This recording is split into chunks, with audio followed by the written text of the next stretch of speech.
The following program is meant for adult audiences only. If you are easily offended, you are choosing to be offended by continuing to watch. If jokes upset you, whether bad or good, you might end up crying. Being a bitch in life is difficult, I imagine, but you must find a way to continue. For all the haters and lurkers, hope you enjoy the show. For the bigot army, enjoy the show. Don't be a pussy. そうだ。テレビつけてもいいぞ。冒険アニメよりによって。サイレンサー付きの拳銃だと。ワクワク。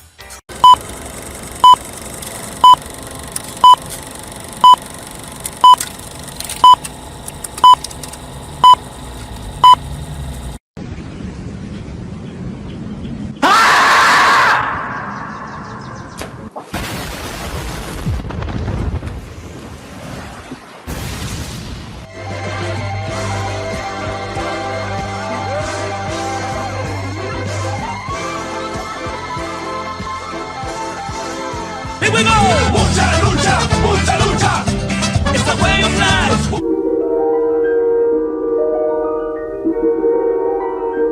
There is a fifth dimension, beyond that which is known to man. It is a dimension as vast as space and as timeless as infinity.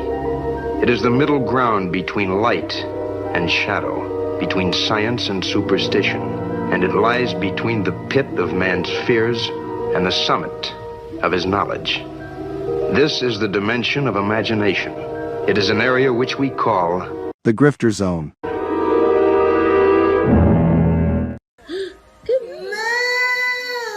Oh, you found your moo. My crew is big and it keeps getting bigger. That's because Jesus Christ is. Man, I want to get drunk in a hotel room with you. That might be taken out of context. Gay, gay, gay. Oh. No.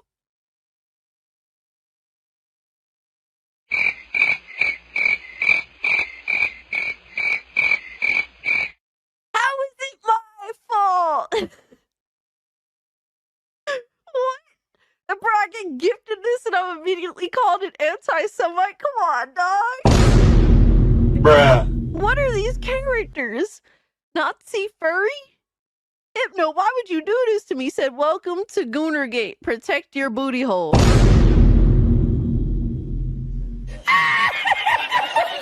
What's up, nerds? It's Alyssa Mercante, Kotaku senior editor, and nobody even wants you here.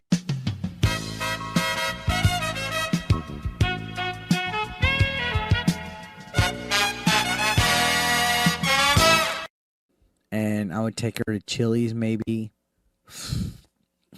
You know, like, genuinely, I just want the best for her. Genuinely.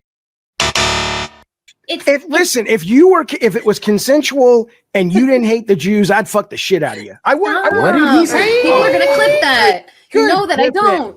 Clip it. I know you don't. Come on, but that's the thing. Why can't we have fun? Bruh. That's an interesting way of putting. That makes sense. He's jealous. Fuck yeah. Been knew I was that bitch. I didn't need a man to tell him to fuck. And Hypnotic again, member for 1 month. Thank you. Enjoy First Berserker. What's that black stuff between an elephant's toes? Slow natives. Wait. Wild. Yeah. On the other end of the spectrum. Yes. Okay. I'd say that goes out of dad into dark, but sure, yeah. Mm-hmm. Definitely dark.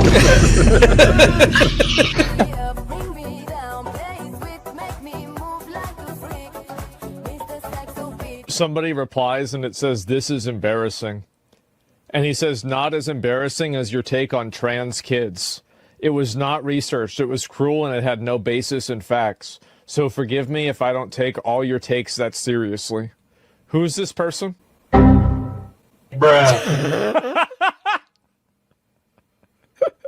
Look at the fucking thumbnail. God of Cock Meltdown. Oh my God, look at this. Oh man. Yeah, sure. Trans kids, for sure, man. Right, but you're giving an opinion on an article with a headline that's inflammatory. So the fact that you're giving an opinion on what's on screen, Did can I I focus on the inflammatory nature of the headline? Well, can I assume that everything in this article you would agree with? You shouldn't assume. It makes an ass out of yourself and me.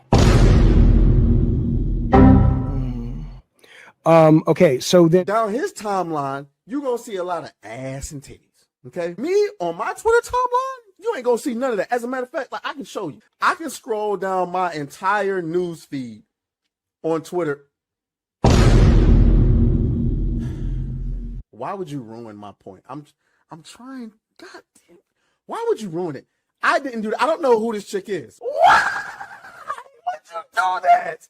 I can't even edit it out. Ladies and gentlemen, we got him. Someone you love been canceled? Have you been the target of online harassment because of something you said or refused to be compelled to say by the mob? Did you mistakenly think you could be an individual, form your own opinions, and keep all of your friends? Did your social credit score tanked because you had a conversation with, subscribe to, or follow someone who suffers from wrongthink? Have you been called a literal Nazi because you think taking care of one's physical health is important? Have you tried apologizing for your transgressions only to find out you actually poured gasoline on the they-them flames? Have you ever had a politically incorrect thought or, heaven forbid, made an off-color joke?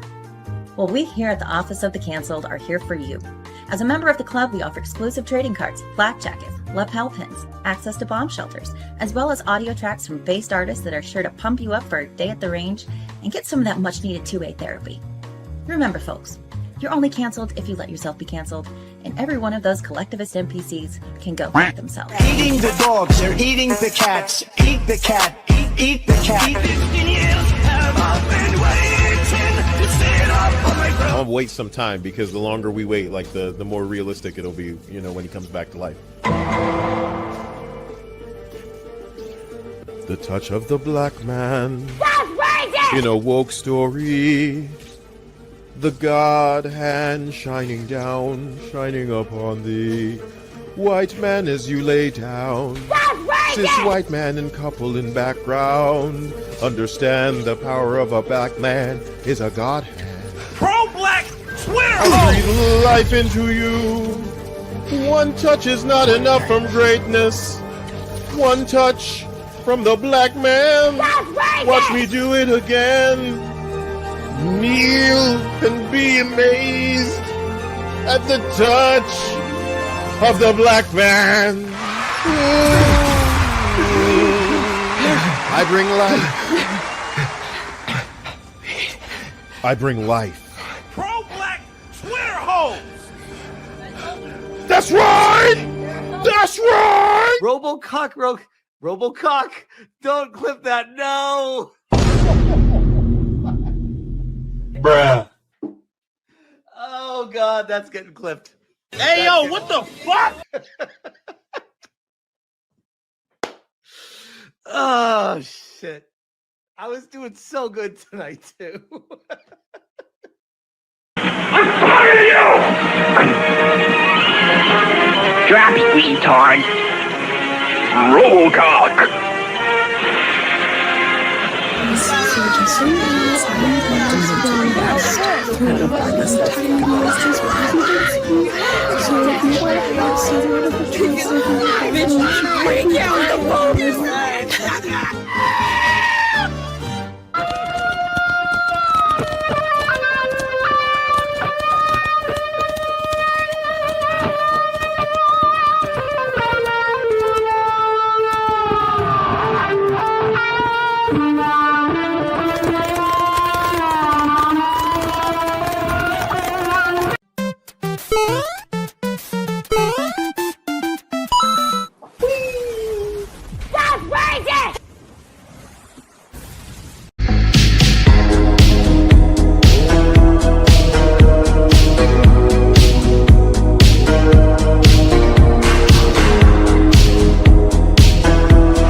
everybody, to another episode of Hypnocast. That's right, we are live, boys.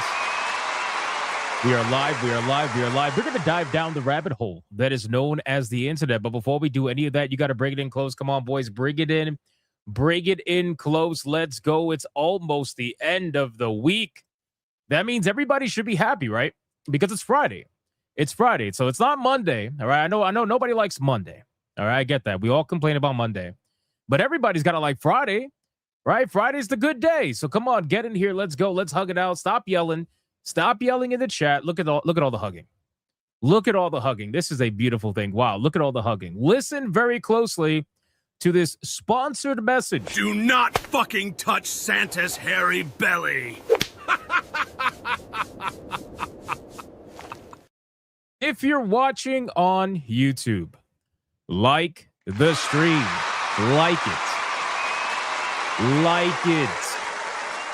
If you're watching on Rumble, like the stream. If you're watching on Twitter, like the post. And if you're watching anywhere else right now, you're doing whatever the hell he just said. That is nasty.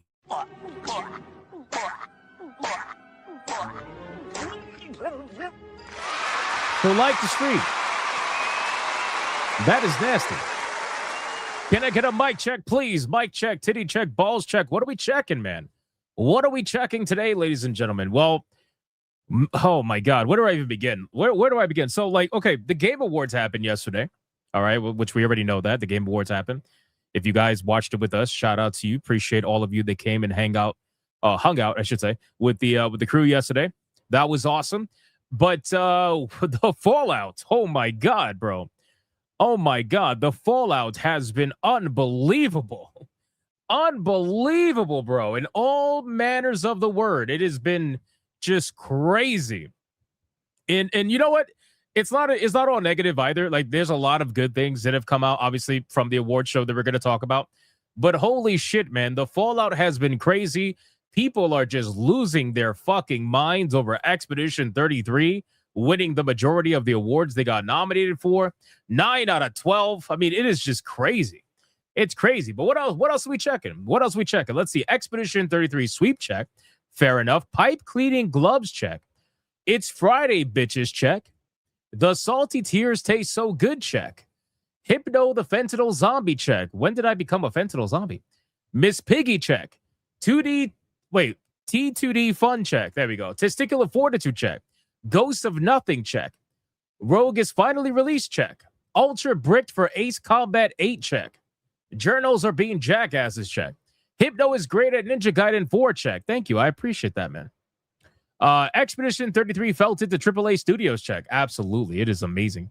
Kingdom Hearts 4 check. Smash JT anime villain check. I hate Friday because I work until Monday check. Oh, that sucks. Megaman Legacy Collection is on sale check. Nice. Nice. We're going to talk about Megaman today. No money shot for Sonya check. Half-Life 3 check. Stop the cope over Half-Life 3. God damn it. All right, guys, listen, our ESG scores are at their maximum. We are fully funded. Let's like the stream. Like the stream. Come on, man. Let's do the Bigot Army roll call. Let's see who is in this chat right now. Aside from former Kotaku urinalist, Black Samurais that unfortunately did exist at one point, but no longer do, and people that are coping, trying to make up every excuse in the book about why Expedition 33 didn't deserve to win XYZ award, when at the end of the day, they're just mad because they couldn't keep up. And that's just really what it is, man. We got Sleeping Nova with a turkey bacon ranch sub with jalapeno chips on the side. Bro, Sleeping Nova be eating so damn well. It's unbelievable. We got Spectral Heartless, Yamato 85, Mr. Spanglish, Fluffy Murder Machine. Yes, the new Divinity. That looks amazing as well. But to be fair, we didn't see any gameplay, so it's really hard to tell. You know what I mean? Angmar WK, but it is Larian, so, you know, there's that. You can have a little bit of faith in them. Hanny, Mr. Melancholy, Sonia Lisette, Lucky Boy, Joker JK, Jay Sims touring all over on Rumble. That is a fact. The Nordic King over on Rumble. We got Lionheart Cowboy, Zalosi, Old Man Cad. We got Ezio Deck. We got Antran. We got Alucard. We got Bolski says, thank God it's Friday. I agree. We got Archangelus. We got Secret Final Boss. We got Too Cool Curry. We got Christopher Lloyd. We got Y. That's how you say it, Y. We got Clap Douglas. Matthew with the Heroic Prees. We got Jedi Knight, Frenchie07. We got The Voice in the Water. We got Ali Kusanagi. We got Mags E. What's up, dude? We got Ron DFK. We got Loves the Grind. We got Magni32. We got the Hairy Belly.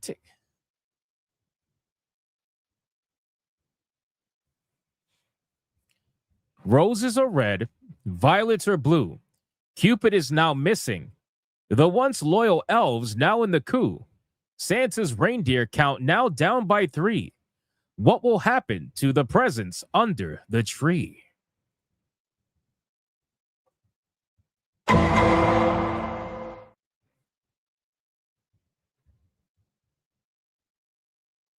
Well, that's concerning. The lore behind the hairy belly tickler serial killer has expanded quite clearly.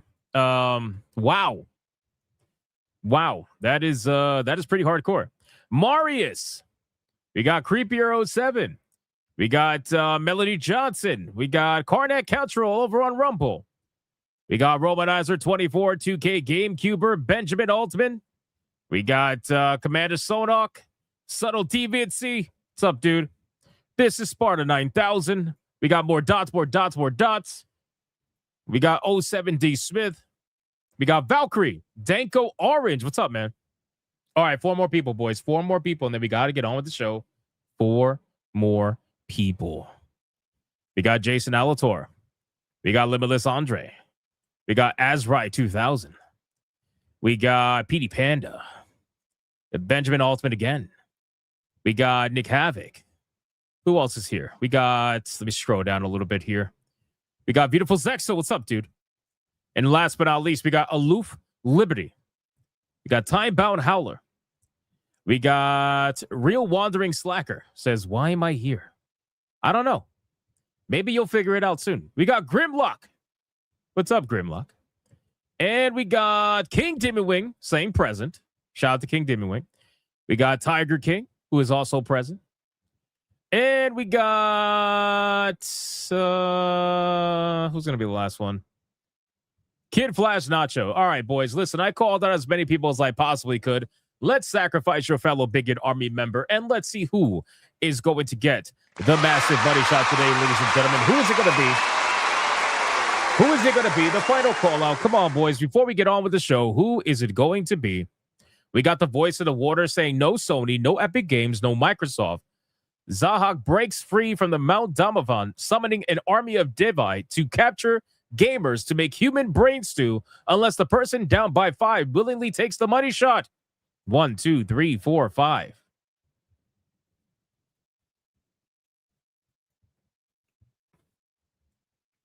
Holy shit. Well, that's unfortunate. That was fast. Ezio Deck. You know, he was just trying to communicate something nice in the chat, boys. He was just trying to communicate something nice in the chat, and you guys had to go fuck it up. Which, by the way, he is correct. Hogwarts Legacy is free on Epic Games, by the way. But unfortunately, while informing you of all of that, that means that he is the recipient of the money shot today.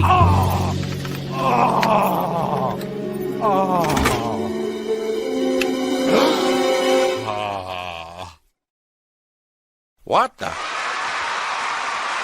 You're a wizard now, Harry.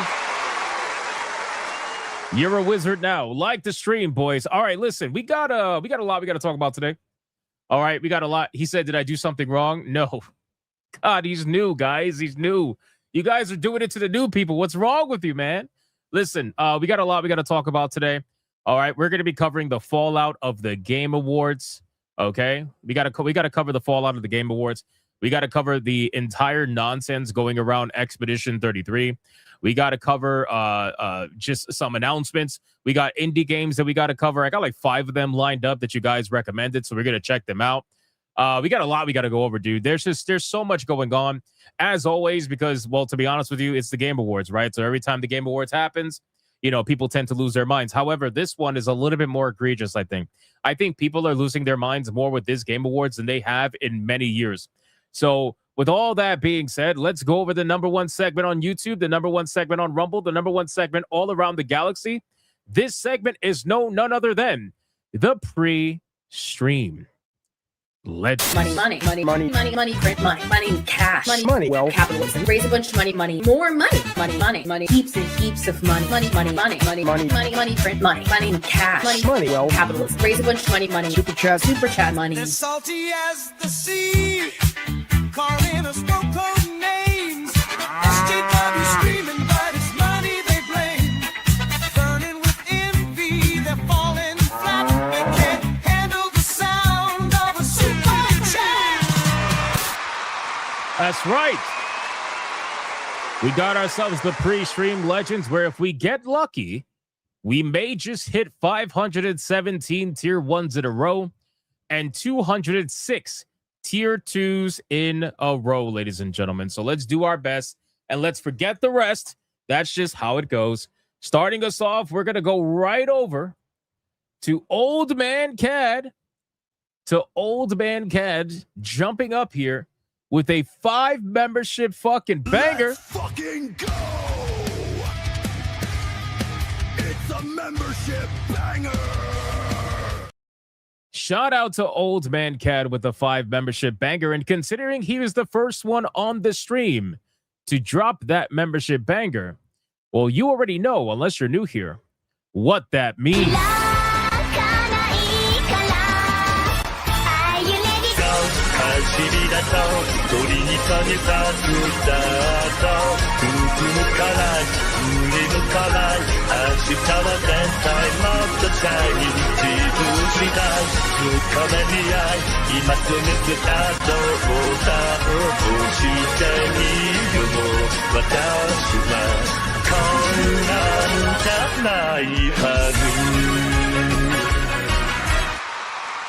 Shout out to Old Man Cad.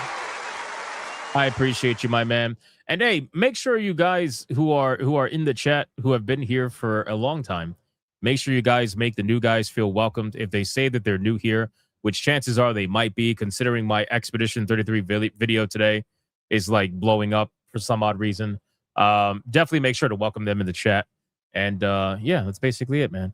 We got Mr. Melancholy with a 149 super sticker. Thank you so much, Mr. Melancholy. I appreciate you. GraphWeb with a 2 says, for fuck's sakes, hashtag cancel Disney Plus, bitches. That's right. That's right. Odin Dark with a 2. I finally got my copy of Game of the Year, Expedition 33. Tomorrow comes. Shout out to Odin Dark, man. I'm glad you finally got your copy, dude. That's awesome. Ali Kusanagi dropping a membership, continuing the train from Old Man Cad. Thank you so much. I appreciate it, man.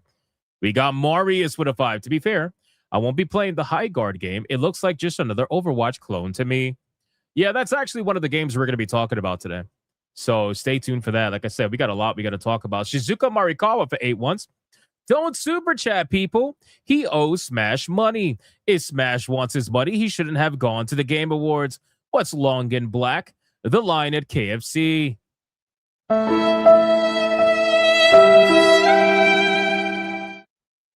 Insanity. Absolutely insane. Shout out to Shizuka Marikawa. I appreciate that, man. And yeah, if you don't want to super chat, you're more than welcome not to. But, we obviously, we will lose our tiers that we've had for, 500 plus streams in a row now. So, I mean, hey, we all got to start again at some point. But thank you, Shizuka. I appreciate that, brother. We got Archangelus for 1 membership. Thank you so much. I appreciate it, dude. And then last but not least on YouTube, we got Kaylin with a 5. So happy Expedition 33 sweep. I support the wins. Salty Babies on Twitter got me laughing. Haha, laughing my ass off. And even threw in a little bit of a ja in there. Shout out to Kaylin, man. I appreciate that, brother. Over here on Rumble, we got Draconic dropping a membership. Shout out to Draconic. Thank you for the 1 membership. I appreciate that over on Rumble. And then we got Tornall with a 2 saying, on the second day of Christmas, our game devs gave to us a pair of censored boobies, and a pronoun sticker in our game. Well, that's sad. Adam Juman with $1. Remind everyone that Terminator 2D game is out. Yes, I was going to. I did not forget. But thank you, Adam Juman. I appreciate the dollar, my man. And at that point, we are fully caught up. Yes, we are fully caught up, boys. And like I said, ladies and gentlemen, we are trying our best to get to 517 tier 1s in a row and 206 tier 2s in a row. So let's try our best and forget the rest, man. It is what it is. All right, boys, let's get into the content. And first, we're going to start off with the Indie Showcase. But before that, Subtle Deviancy for 15 months. Hypno was happier to see Megaman than the year I gave him a Chipotle gift card. That's the fucking truth, man. That's the truth. I'm not even gonna lie about that. Once I saw Mega Man, I lost my shit. But it's so ironic because just 2 days ago, we were talking about Capcom's recent report that said that they were going to be working on new Mega Man games, new Ace Attorney games, and new Devil May Cry. They wanted to bring these franchises back. And then 2 days later, at the Game Awards, they announced Mega Man. So I thought that was pretty sick. Anyway. Thank you, Subtle Deviancy, for 15 months, man. That's awesome. Adam Rabeal with a 2. No Titanfall 3, just another fail guard. Yeah, I mean, it's made from people who worked on Titanfall, right? So, yeah, I'm not surprised. I mean, when looking at the combat, it looked very Titanfall-ish, especially with, like, the, what do you call it? Like, the reticule and whatnot, like, when the hit markers. It looked very Titanfall-ish. But anyway, we're gonna talk about it. All right, let's get to the Indie Showcase, ladies and gentlemen. Let's go. All right, folks, it's time for the Indie Game Showcase. All right. First one up. All of these you guys recommended, so we're going to be taking a look at them. I have no idea about any of them. I did not select these. This one's called Sagas of Lumen. Sagas of Lumen, ladies and gentlemen. Let's check this one out. Sagas. Oh, fuck. Hold on. Sagas of Lumen. Let's see what this one's all about. Here we go.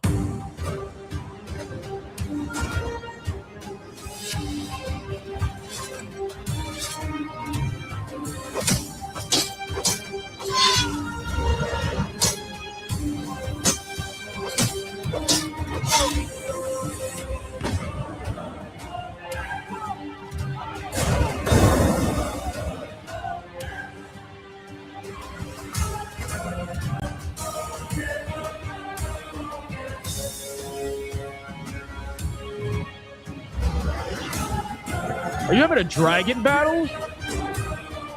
Bro, what the fuck?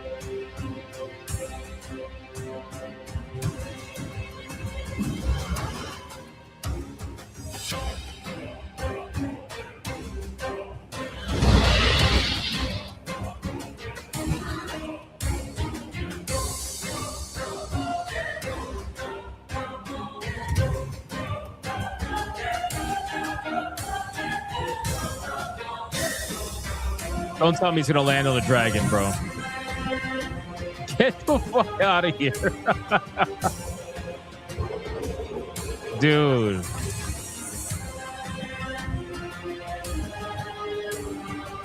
All right, that was kind of cool.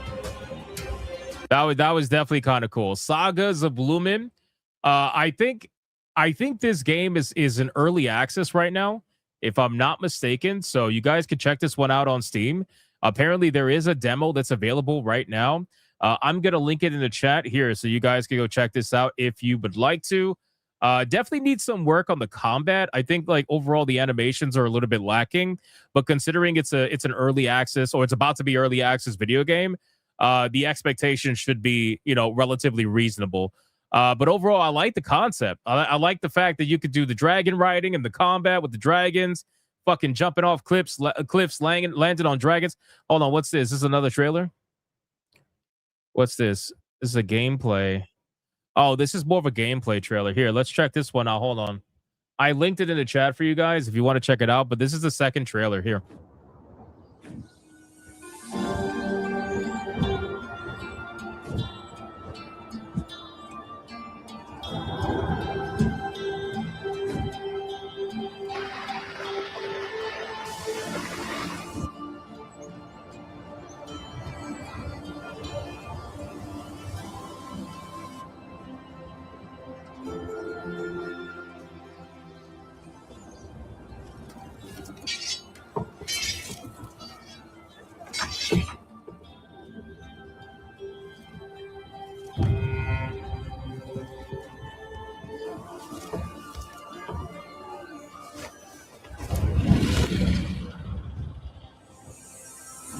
So it seems like you have a central hub ship, I suppose, where you land and probably have NPCs and whatnot. Probably, you know, I don't want to say crafting or anything, but you get what I'm saying. There's like a central hub ship. The rest of the world seems a little bit empty, but I'm sure it is considering it's early access. But anyway, let's continue.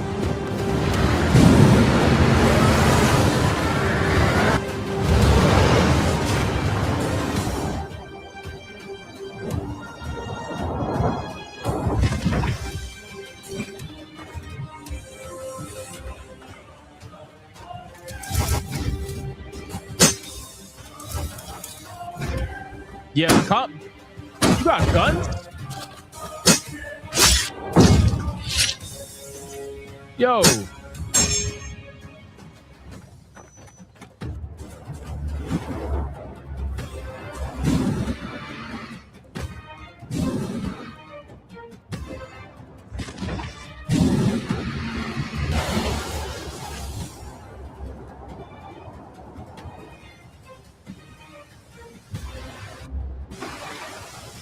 Well, it's so funny. One of the NPCs looked like Keanu Reeves. Like the one that he stabbed somewhere over here looked like Keanu Reeves. Where is he at? Hold on. Hold on. Was it this one? Where is it at? Let me see. Come on, you stupid thing. Stop it, Steam. Why you gotta be like that? Steam, come on. Yeah, I think the dragon animations are definitely going to make or break this game.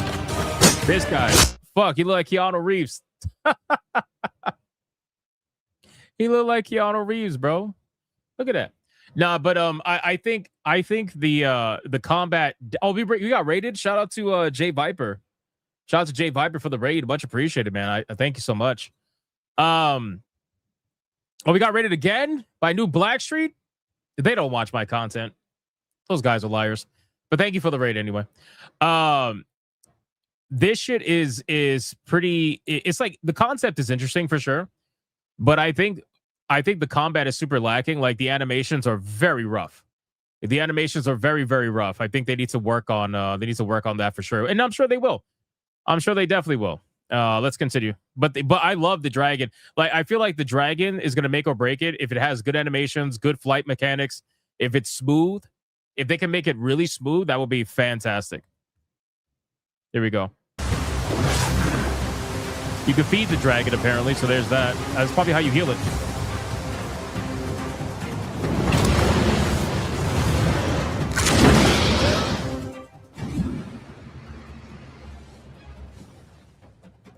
Yeah, no, this shit looks cool.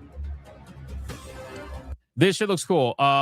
Definitely interesting. So I linked it in the chat. Consider checking it out. It definitely looks interesting. But again, they're releasing the game in early access, so you know you have to make sure your expectations are tailored specifically to the fact that it's going to be early access. Don't expect anything wild. Okay. All right. Next one on the dock. You guys recommended this one. This one's called the Vernahorn. The Vernahorn, which is a third-person open-world RPG inspired by classic role-playing roots. Okay, so let's see what the Vernahorn is about. Again, you guys recommended all these, so I have no idea about any of them.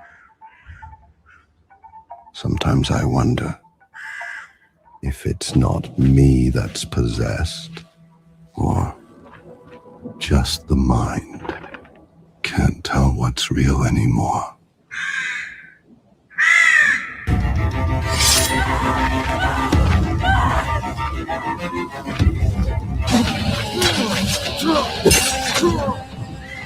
Oh shit.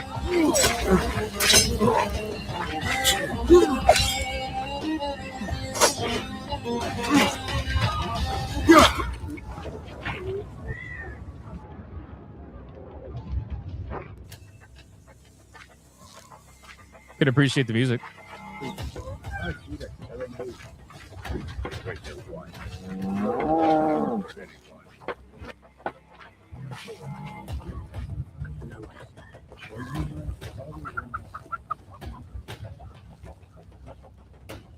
I'm not gonna lie, the level of detail is pretty impressive considering it's supposed to be an indie game. Power reveals the man. In your case, didn't have to wait long. Who the fuck are you anyway? Voice acting is really good too. Oh, here we go. Oh shit, here we go. What the fuck are you waiting for?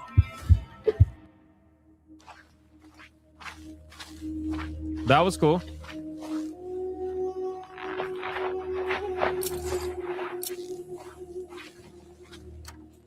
We got a bunch of items in the world.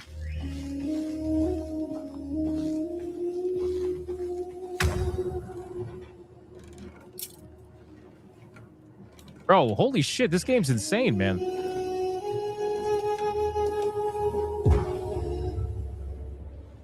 And this is an indie game. Listen, isn't it beautiful? Since I was a child, I used to sit here and listen to the howling wolves.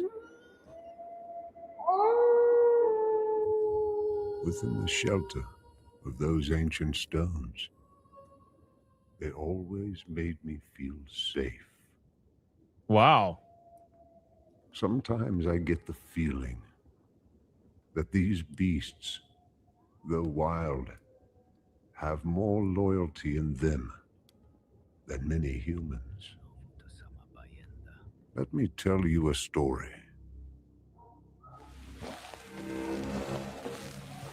You just can't stay away. You lied to me. Why? The voice acting is really good. They got crafting in this game too, bro. You got to be kidding me. You got to be kidding. You got to be kidding me.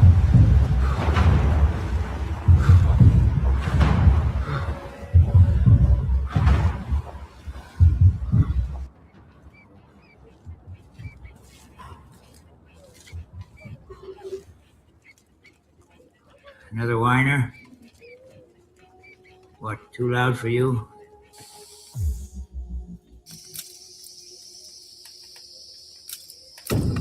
You got day-night cycles? Yep. Day-night cycles. Bro, what the fuck? This trailer's really good, dude. This is way more than I thought we were ever going to get. Again, I haven't seen any of these yet. What the fuck is that?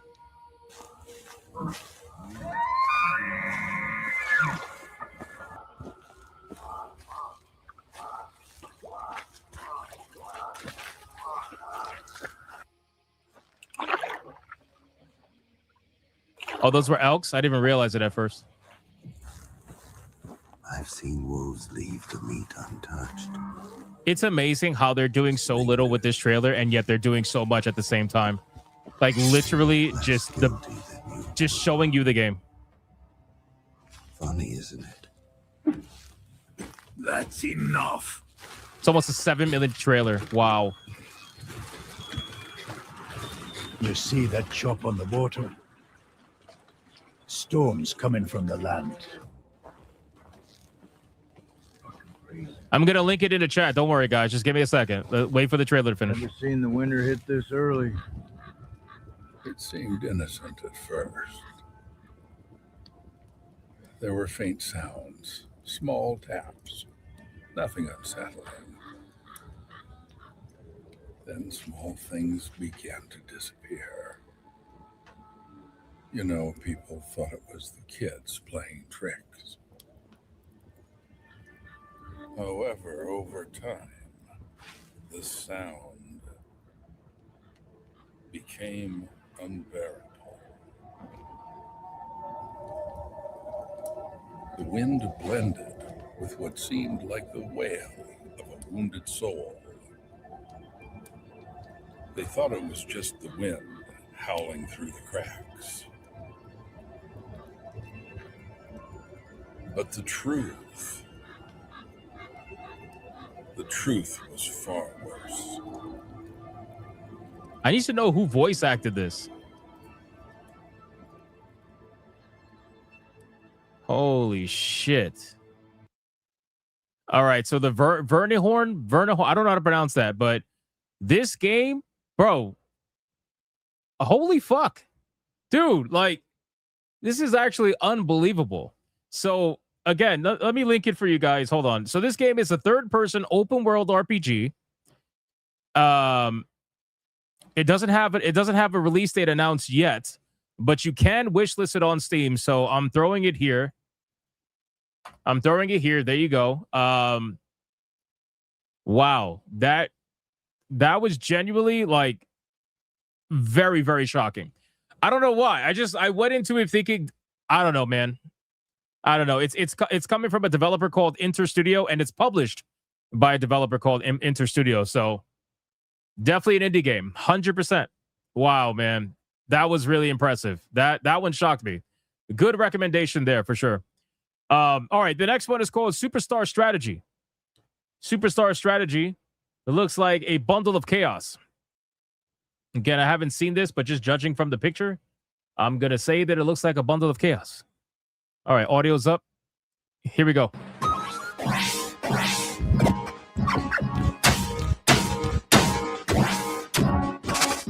Did he just Dragon Ball Z teleport?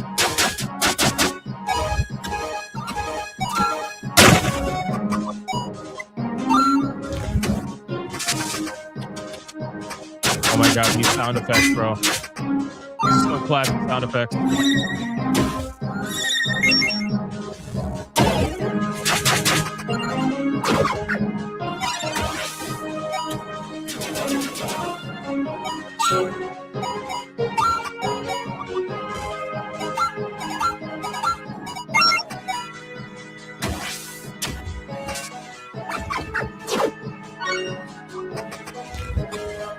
They matched the trailer to the music, like the attack.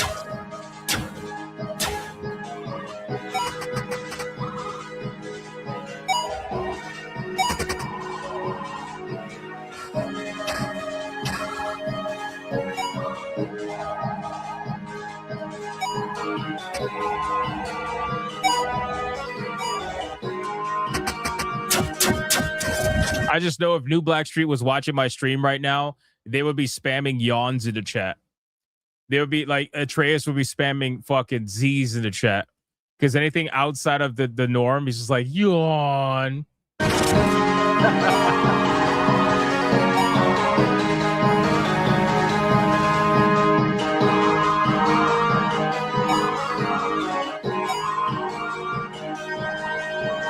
Oh, damn. He said, shut the fuck up, woman. Hold on. Hush, daughter. You will only speak when spoken to. Nah. Oh, the woman said that. Lucretia, even better. So they can't claim misogyny. Nice.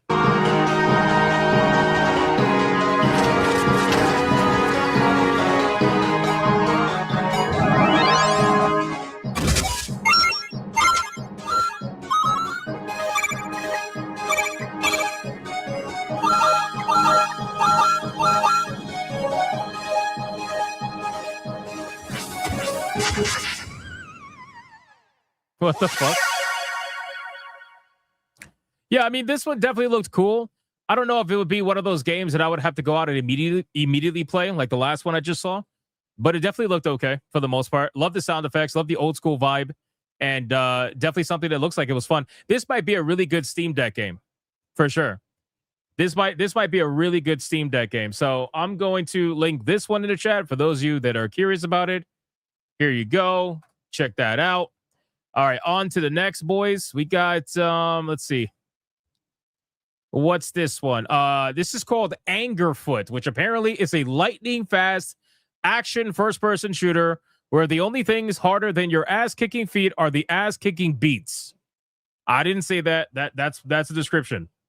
So don't laugh at me, okay? That was their description, not mine. All right, here we go. Wait a fucking second, bro. Is that a hand for a head? Is that a hand for a head? If it was a foot, Kato would show up out of nowhere right now. Kato would be like, oh! But it's a hand, so sorry.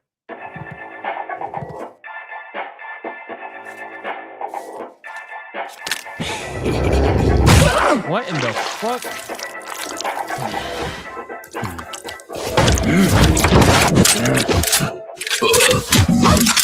No, he stuck up his middle finger?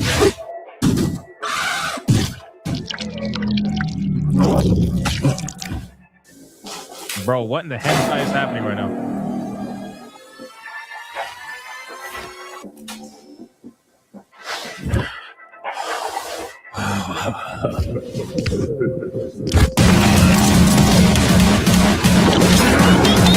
Oh shit, wait a second.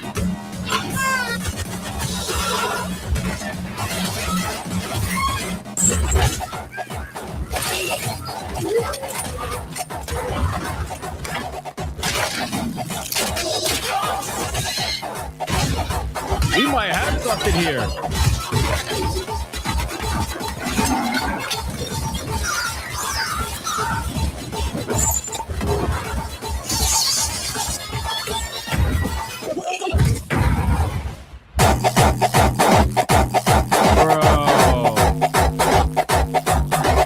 I'm not gonna lie, that's actually kind of cool. That looked like fun. I'm not gonna lie to you. Is this multiplayer?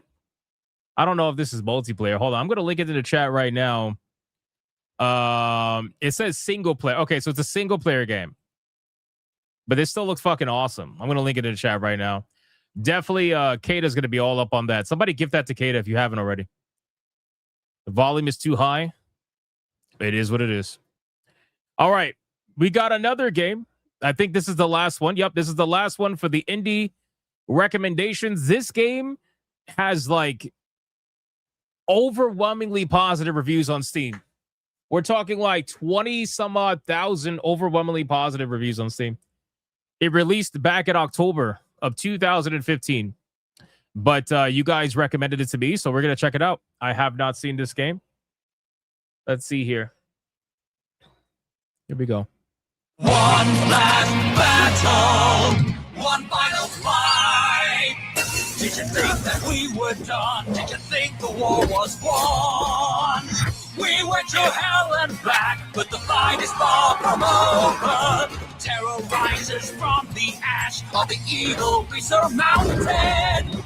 Every day there's another way to stand up and be counted. So let's take the fight for freedom across the land and sea, so every terrorist can have the chance to die for liberty. In one last battle, one final fight, Broforce forever. Bro, why'd they make Zeta look like that, though?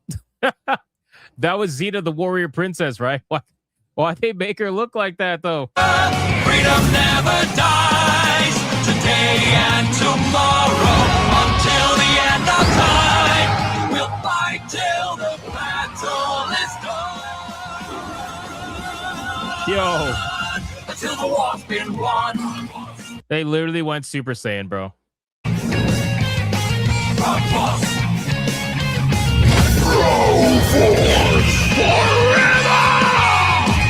That was sick. They got a gameplay trailer? Let me see. Let's see.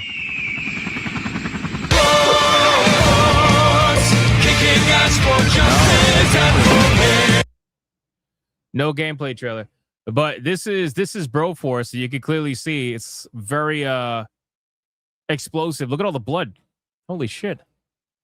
You have this game? Nice. What do you think about it? I mean, it seems like a silly game, silly fun game. I would definitely check this out 100%.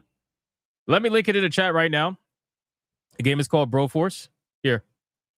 Check that out when you have time. It's pretty awesome. And like I said, it's got over 20,000 overwhelmingly positive reviews on Steam, so people clearly like it. Okay. That takes care of the Indie Showcase. Let's catch up on Super Chats, and then we're going to move on to the topics. We got, let's see. Hey, what's up, Colonel Ruv? We got Zalosi with a 5. Not sure if people noticed during the Game Awards, but if you watch the new Megaman trailer, you'll hear something familiar at the end of it. Oh, I probably didn't notice because I was surrounded by a bunch of panelists that wouldn't fucking shut the fuck up. So, yeah, I probably didn't notice. But we're gonna rewatch it again. Subtle Demon T with a 4.99. Leon looked at that flute player the same way that Bitch Shirley looks at triple cheeseburgers and fries. Bro, the flute player was a legendary, bro. I love all the screenshots of him just going crazy. It was so good. So good. The Mervoth with a 2 says, what tracks you up more? Meltdown over Smash or Expedition 33? Well, I think like the meltdowns over Smash were pretty much expected, right? Because like it's so obvious at this point. So I don't even find it entertaining. I really don't. But the meltdowns over Expedition 33, I know they're very forced. You know, like with the meltdowns over Smash, they may be ridiculous, but they're genuine because these people actually hate them.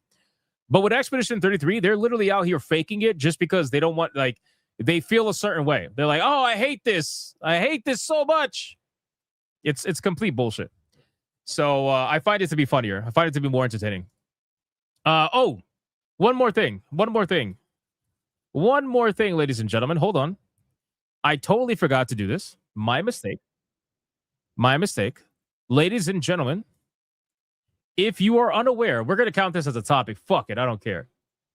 Ladies and gentlemen, I should have did this during the indie showcase, but I forgot because I'm getting old. However, I'm excited to announce to you that a video game that I've been waiting for a long time is finally out. Ladies and gentlemen, Terminator 2D No Fate is officially live, and they put it on sale. Peggy 16.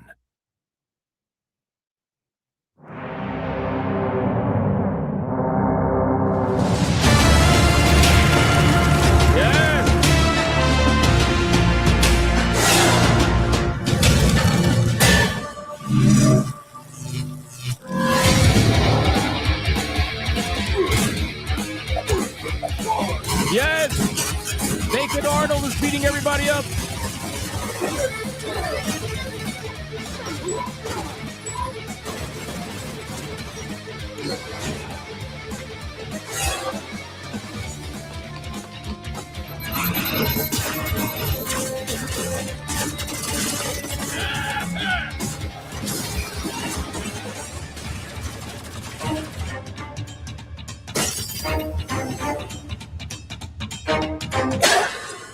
Oof. Right in the back. Arid style. Very nice.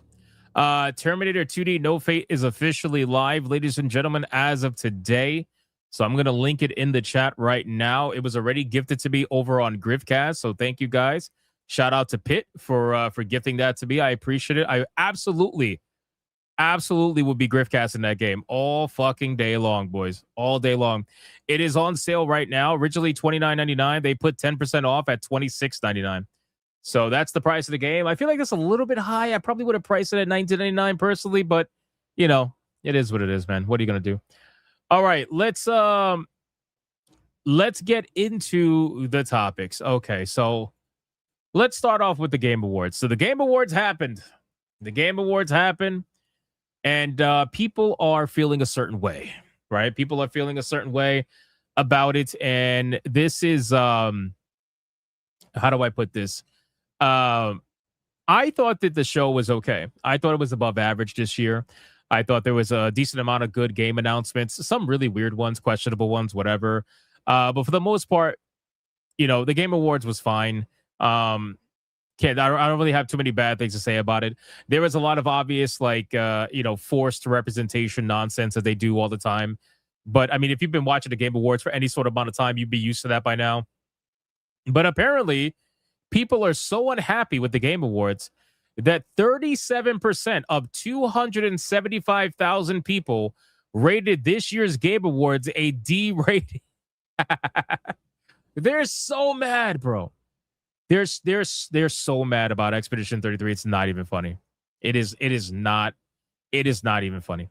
I honestly, keep in mind, guys, the journalists, for some reason, with this particular year, with this particular Game Awards, a lot of the journalists out there in the games and media, they've been attacking the Game Awards. They've been attacking Jeff Keighley. They've been doing everything they possibly can to try to smear the Game Awards for some reason. I really don't know why that is. It's kind of weird. But that's what they're doing. I don't think it was a D. I think it was probably like a B, right? Maybe a B minus. I feel like that's pretty fair overall for the show. You know, a lot of the awards, aside from a couple of them, there was a couple of awards that were really odd, and I feel like certain games didn't deserve to win. But I'm not going to go on Twitter and have a fucking meltdown over, you know, certain games not winning. Like, I obviously wanted Ninja Gaiden 4 to win Action Game of the Year. It didn't. You know what I mean? Like, it is what it is, right? So, but certain people are not like that. Certain people are losing their fucking minds over this, and we're gonna go over a couple of reasons why. Number one is obviously Expedition 33, right? So I made a video about Expedition 33 today. Shout out to you guys, man, because that video, you guys supported the shit out of that video to the point where, by the way, just to make some haters angry, we passed. Due to that video, we passed 107,000 subscribers over on YouTube. So thank you guys. I appreciate the support. That video is at about 40,000 views and rising. So thank you very much. I hope all of you enjoyed the video. If you haven't seen the video, go check out the video after the fact. That would be awesome. But yeah, so Expedition 33 is causing some meltdowns. Why? Well, you know, obviously they broke a record. They broke a record. People are not happy. You know, Expedition 33 has broken the all-time Game Awards record. And not only did they break the record for awards received, but they also broke the record for awards nominated, right? They were nominated for 12 awards. And me personally, I've said it before, and I'll say it again, I don't really care about the awards that much. I really don't. I care more about the announcements, the game trailers and whatnot. That's the only reason why I watch the Game Awards. Otherwise, I really don't give a fuck about these people circle jerking each other and giving each other awards. However, there are certain games that do deserve to win awards, in my opinion. And I think Expedition 33 absolutely deserves this awards. You know, I really do. And keep in mind, guys, you know, I've openly said many times that I thought this game was going to get snubbed. And I still stand by that. I thought this game was going to absolutely get snubbed for Game of the Year because history has shown us that the chances of that happening was pretty high, right? You have, and I understand people are like, well, the game is amazing. There's no way they could do it. No, they absolutely could have done it, right? They did it before and they could do it again. So there's no way to look at that and say that that's not plausible, right? Hogwarts Legacy got completely snubbed in every sense of the word. It wasn't even recognized, right? It didn't exist. And mind you, not only was that the #1 game of the year, but it was a $1 billion franchise. It was more successful than Expedition 33 could ever hope to be at the time, right? It's way above it. So if they snubbed that game, then of course they can absolutely snub this game. Not only that, they didn't snub Black Myth Wukong, but we all know why they didn't give Black Myth Wukong the award, right? Even though, you know, that was the game that everybody was voting for. It won Player's Choice, by the way. So clearly everybody was voting for Wukong, and yet somehow it lost, right? So it wasn't shocking to think that this game could potentially be snubbed, but thankfully this game was not snubbed, and I was wrong on that situation. So I'm happy to be wrong there. But people just can't, like, I don't know. On Twitter, it is next level. It is next level chaos on Twitter. And I'm so glad I don't use Twitter that often, but I had to prep for this video and for this stream. They are losing their fucking minds over there. Okay. And I'm going to give you a prime example. Hold on. So where is it at? Oh, by the way, well, you know what? Hold on. Let's talk about something positive really quick. So if you guys are not aware, if you have Expedition 33 in your libraries, however you have it, whether it's, you know, Steam or whatever, they released, after winning the award, they released a major free update. It's called Verso's Drafts. So if you guys have Expedition 33, make sure that you download the new DLC. I have to download the DLC personally. I'll be playing it. I can't wait to jump back into it, but make sure you guys download the DLC. There is a lot of content apparently in this DLC. It's pretty wild. It's got a new playable environment, which take the characters of Expedition 33 to Verso's Drafts, which is a whimsical storybook adventure with ties to a young Verso. Players will encounter celebratory gestural, surprising new locations in an encounter when a sinister, powerful presence. So they got new bosses, new loot, new everything. Is it free? Yes, it's absolutely free. That's the best part about this. The DLC is free, and they announced it as a thank you update. They got new music. They got new boss battles. Apparently, for late game players to overcome with the Endless Tower. They got they added photo mode to the game now. So you have photo mode. And they added some updates and stuff like that, new quality of life improvements. So make sure you guys check that out. It's a free DLC. If you have it in your libraries, go download it. It should be available right now. Also, Veridark made a really good post, and I want to kind of hover on really quick because before we get into the meltdown over on X, this particular post is really well done. So I don't know if you guys are aware. If you watched my video today, then you probably do know. But if you didn't watch my video, let me give you a little bit of information that was discovered about Expedition 33. So apparently, Expedition 33, okay, was made with less than $10 million. Okay, let me repeat that. Expedition 33, it's been announced that Expedition 33 was developed with less than $10 million. Okay. The more we kind of go into this game, the more we realize how massive of a felting this game is to the AAA industry, right? So Veridark actually made this post, and it kind of sums up what I talked about in my video. And I saw this after I made my video, so I mean, there's that. But she says GTA 6 costs $1 to $2 billion. Concord costs $300 to $500 million, and this masterpiece costs less than $10 million.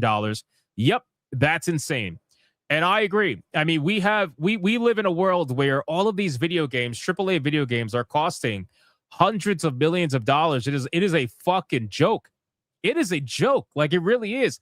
Think about it. This game costs almost as much as Godzilla -1, and that movie cost almost nothing, right? In the grand scheme of things, the AAA gaming industry is so unbelievably bloated. It's not even funny. Right, you have bloat in the developer side of things. You have bloat in the marketing side of things. I mean, we talked about the other day the game called King of Meat. Pause, by the way. We talked about King of Meat. Pause, because that game was basically pushed hard by Amazon. They paid millions of dollars to Mr. Beast. They had a dedicated video made by Mr. Beast on it. They fucking made all these influencers market this game. They did everything they could with millions of dollars. They even had Jeff Keighley make a trailer for Gamescom for the game. And meanwhile, it released to 320 concurrent players on Steam when they thought they were going to hit 100,000 concurrent players.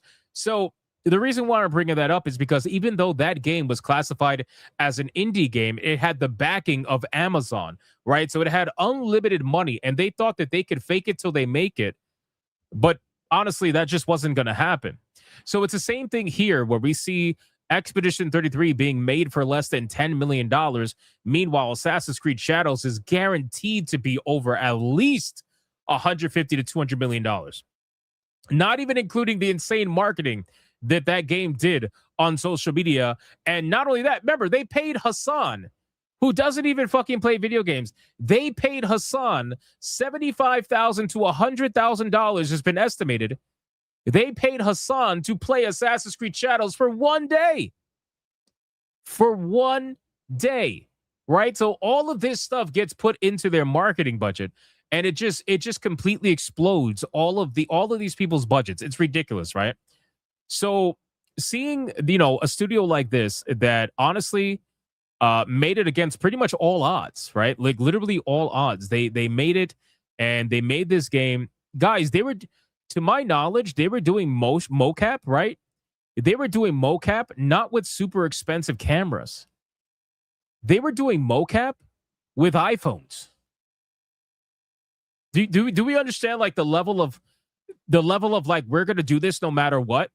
Do you know the level of fucking like, dude?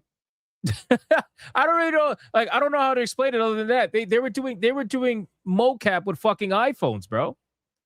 It's insanity. So they figured out a way to do it, and they got rewarded for it, because at the end of the day, man, passion is what led to this game's success.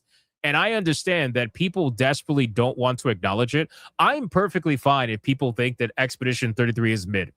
Perfectly fine with that. I'm also fine with all the comments. I got a lot of comments on my video today talking about how they acknowledge Expedition 33 is good or people like it, but that turn-based combat's not for them. That's perfectly fine too, right? That's perfectly fine. A lot of people are not going to like turn-based combat. All good. But you're not going to sit up here fucking cope and pretend like this game did not change the industry for this year. You know what I mean? You're not going to sit up here and do that. That's when like you're obviously being disingenuous. You know what I mean? So yeah, this is what happens when you have passion pushing above anything else that could potentially limit you. So that's basically it. And like I said, she mentioned GTA 6. Now, okay, so GTA 6. Hold on. I had to cough. Sorry. GTA 6, I feel like is a different. It's in a different league, right? So GTA 6 is made by Rockstar, who always invest insane money in their video games because they know they're going to get it back, right? GTA 6 can invest $5 billion and they're going to make $10 billion in the first week. You know, they know that. We know that. Everybody knows that. So they have unlimited money that they can invest. Like nobody's ever going to be short for money when it comes to investing into GTA 6. But Concord, on the other hand, what the fuck were you thinking with Concord, my guy? Like, what were you thinking with that? Right? 400, 500 million. That's obviously pretty fucking stupid. So in any case, we see a lot of examples of Concord out there in the wild, and it just really it's destroying the industry from within on top of everything else that they're doing. It's a big wake-up call. It really is. I'll tell you this, the days of a game like Concord costing $300 to $500 million are over. I think it's over. Personally, I think it's well over. I think at this point, the subsidization has completely disappeared to the point where now either you're going to put up or you're going to shut up. One of the two. If you don't have history of a successful video game, the chances of you getting funding like this is going to be near zero.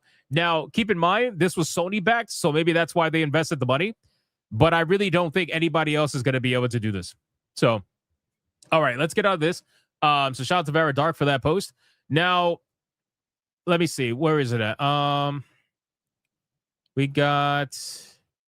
Okay, so people are melting down about this. All right, KCD2 is being mentioned, and people are melting down over KCD2 not winning RPG of the year, right? You could feel how you want to feel about that. Some people think KCD2 was the better RPG. Some people think it wasn't the better RPG. At the end of the day, man, the developers behind it, Daniel Vavra, his psycho ass, he put out a tweet. He used the meme dog, right? And I talked about it in my video. He posted the meme dog. I don't think they have it here. But Expedition 33 posted the... I'm sorry. Kingdom Come Deliverance 2 Twitter page posted the meme dog. And they tried to make it into a big deal. Right? People were quote tweeting the meme dog, and they're trying to say, "Oh, this is so unprofessional. This is this is that." It's like any reason to go crazy over it. It's like this is not even like relevant. I really don't know how else to say it other than that. This is the most stupid thing to freak out over, and yet people were freaking out over. Here, let me show you. Let me show you the post so that you can have a better understanding as to what's going on. Check this out. Hold on. So Kingdom Come Deliverance 2, here you go. Right?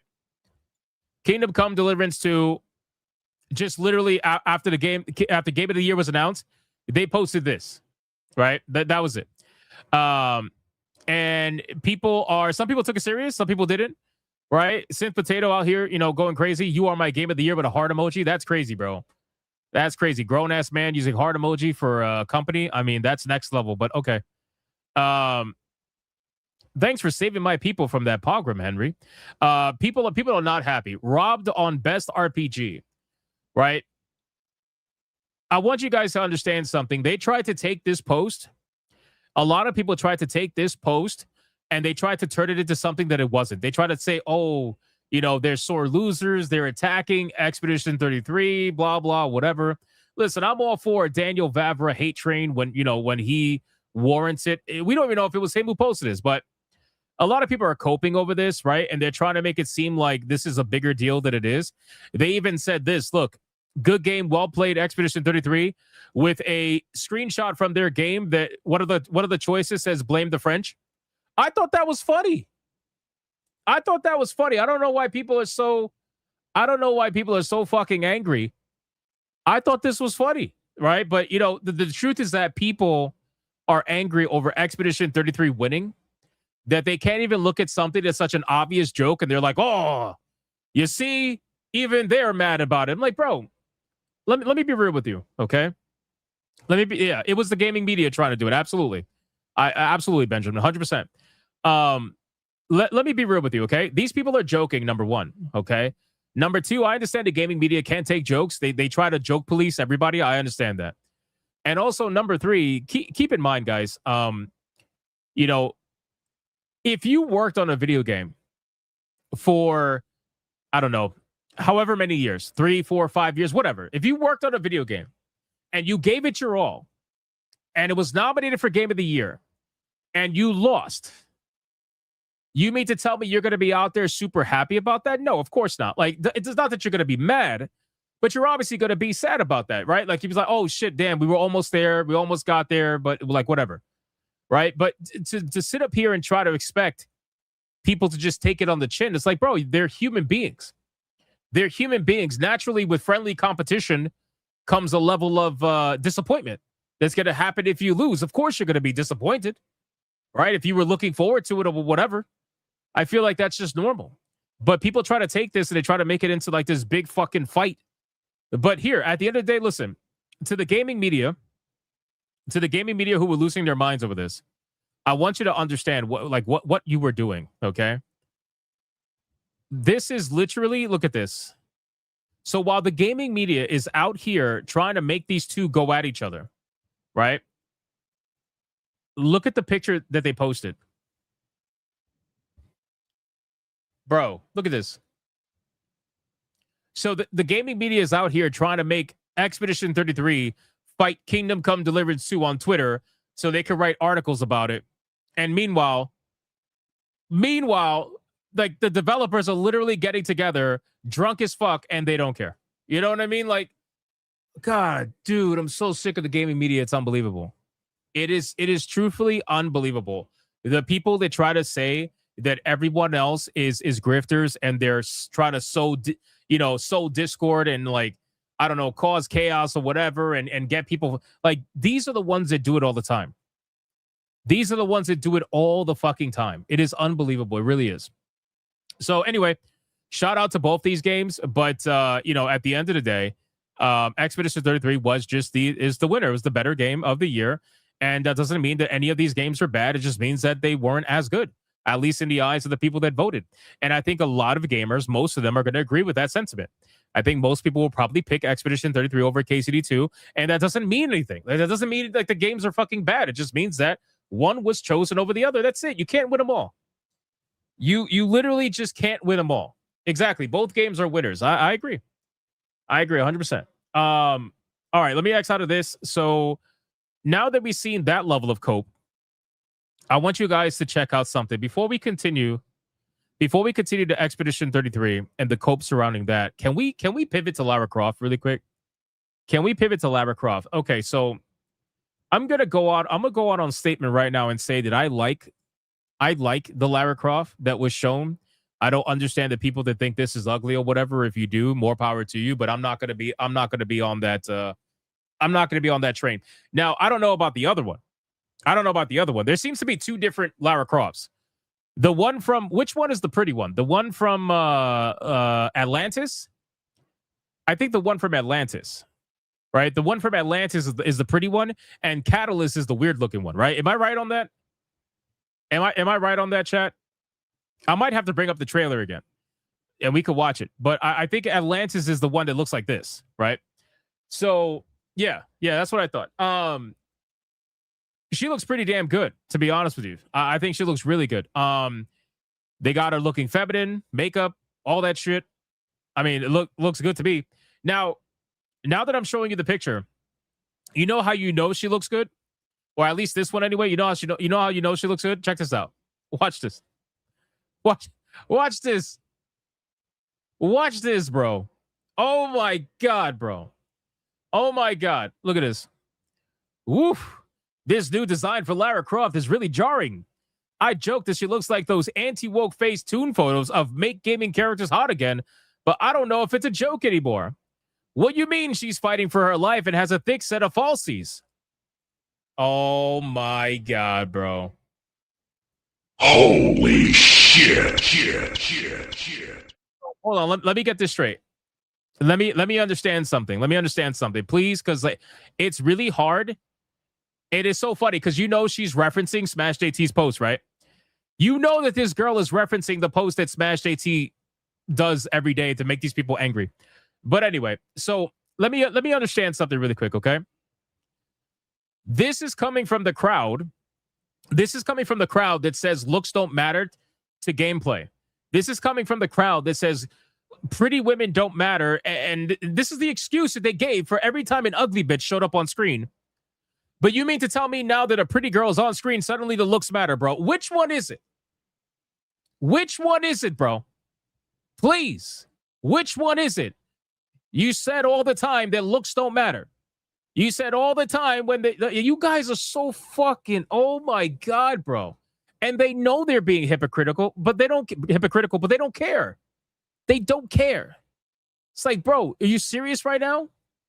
You know for a fact that looks matter to a degree. And now that you have a really good looking, for the most part, Lara Croft, you really mean to tell me that now all of a sudden looks matter? You're gonna get angry over this, and you're gonna call this anti-woke now?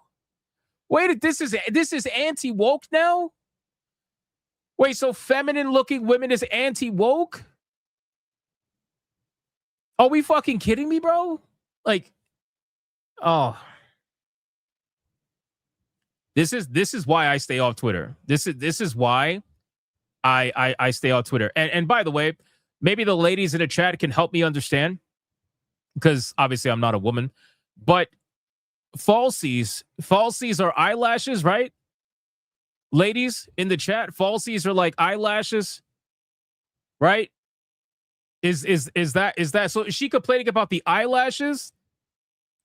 She's saying that because she's fighting for her life out there, that she shouldn't have eyelashes on? Is that what I'm getting with this? Because I don't think she's talking about her titties, because she's not showing the titties here. So I don't. You thought they're talking about her boobs? Well, she didn't post the boobs. So when I googled it, falsies predominantly means eyelashes. That's what I understand. And it kind of makes sense because she only shared a screenshot of her face. You know what I mean? So I gotta imagine it has to be the eyelashes, because you can clearly see them highly feminized in the screenshot. So I'm gonna assume that she's talking about the eyelashes. And apparently eyelashes and falsies in a video game means a female character is anti-woke now. Bro, I can't.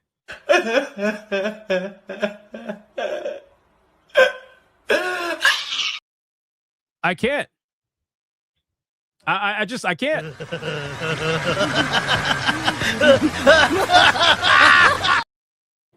What if that was her regular eyelashes? Like, how do you know they're fake? Bro, it's a fucking in-game character. Are we serious right now? So, again, I kind of wanted to focus on this because I want you guys to understand this is coming from the crowd that has gaslit pretty much every single one of us for 2+ years now. They've gaslit us and they've said that we just don't know what real women look like, and that looks on a character don't matter because it's a video game and it's not real. So now that you have Lara Croft with a feminine face, a nice slim body, and makeup on, and some nice looking eyelashes and nice hair and all that shit, now apparently it's a fucking problem. Now apparently it's like, oh, it's anti-woke. It's anti-woke. This is an anti-woke Lara Croft. And look, she says, it's really funny to see how the exact gamers I'm calling out in the post got really upset and mad that I made a joke about, oh, it's a joke. Oh, it's about the eyelashes, by the way. Okay, so it's not titties. Oh, guys, it's a joke. It's a joke. I'm sorry. It's a joke. She didn't She didn't get the response she was looking for, so now it's time to pivot to, oh, it was just a joke, guys. Okay, all right, we got it. Crisis averted. Crisis averted. It was just a joke until it's not. It was just a joke until all of a sudden, when there's an ugly bitch in a video game and people are complaining about her looks, you're not joking about defending it. You're not joking about going crazy over people complaining about the looks. Oh, but now it's a joke. Okay, I got it. It's just a joke, bro. It's just a joke. It's just a joke. No problem. All right, crisis averted. Crisis averted. Shout out to Smash in the chat. I see you, man. Appreciate you. It's just a joke, bro. Exactly. So, needless to say, the Meltdown has been again, I don't even know how to even say, like, the Meltdown has been astronomical. We're gonna take a look at the Atlantis trailer ourselves. Let's see. Lara Croft, Atlantis. Let's see. We're gonna take a look at it ourselves. Here we go. We saw this last night, but we're gonna take another look. I think this is the better looking Lara Croft. Again, I don't know why they're doing two. Why are they doing two Lara Crofts? Why does anybody know why they're doing two Lara Crofts? And why do they look different? Or is that just like graphics? I don't understand. Anyway, let's get into it. Here we go. It's been years.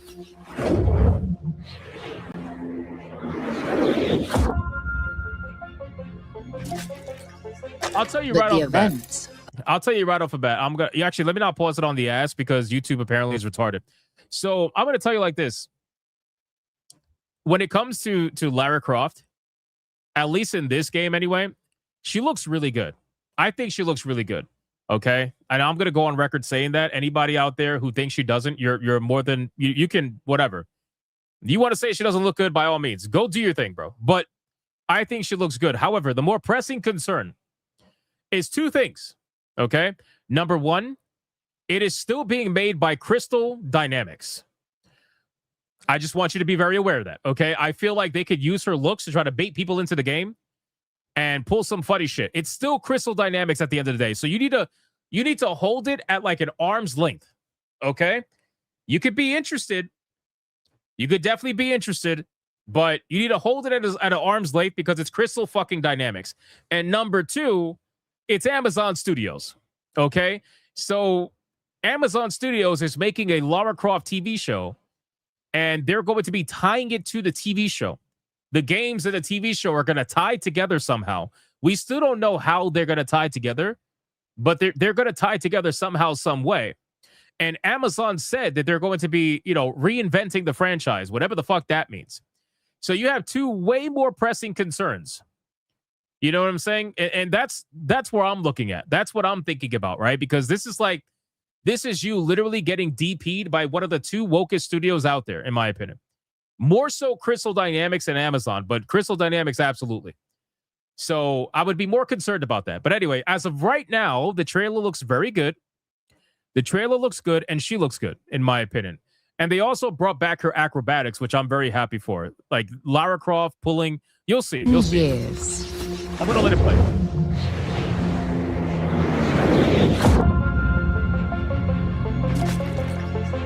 But the events are still etched in my memory.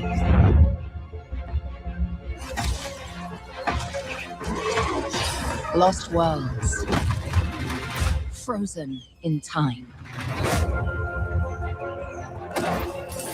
New discoveries. Waiting behind every door. Across every chasm. I love that. When I saw that, bro, when I saw that, that's when I was like, okay. Right there. That's when I was like, all right, that's cool. I was like, that's cool. That's Lara Croft right there. You know what I mean? So I was like, that's cool. I'll take that. Bring back her acrobatics. That's her signature. That's old school Lara. You know what I'm saying? That's cool.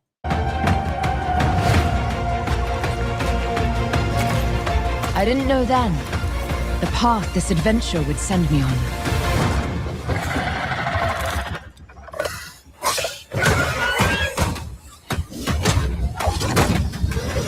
Slow-mo bullet time. I love it. Slow-mo bullet time. That's always a plus. Shooting dinosaurs. That should be interesting. But it lit a fire that still burns. More acrobatics. I need to see more. I need to go further. To uncover the secrets of Atlantis. See, at that, look, I know people complaining about her boobs and shit, but bro, do we not see this, man? Like, there are certain angles where it's like, dude, titties look nice, man. I'm sorry, Smash. I'm gonna have to disagree with you here. I don't think she's gonna be double D stacked, but like, come on, bro. Like, come on, bro. This shit looks good. No, she's not a double D dragon. There's no way. She's not a double D. This is like a solid C. You know what I'm saying? And listen, Smash JT is a boob guy. He's openly said this. So if they're not double Ds, he don't want it. And I get that. More power to him. More power to him. But looking at this shot right here, bro, she looks really good. She looks really good. But I get it, man. I get it. They want double E, you know? Mr. Cougar says mods could do it better. Yeah, I guess.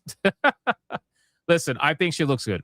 I also think one of the problems with Lara Croft, one of the problems with Lara Croft is I think it's impossible to make everybody happy because her original, how do I say, her original form was so iconic, right? It was so iconic and it was so stylized. But you know, Atreus made a really good point back in the day, talking about back in the day, where he said, you know, right now we look at OG Lara Croft as stylized and it's iconic because it was stylized. But what people don't realize is that back then, Lara Croft, that was realistic for the graphics at the time. Like that was realistic Lara Croft. That wasn't stylized. It's only stylized now because of the progression of graphics at the time.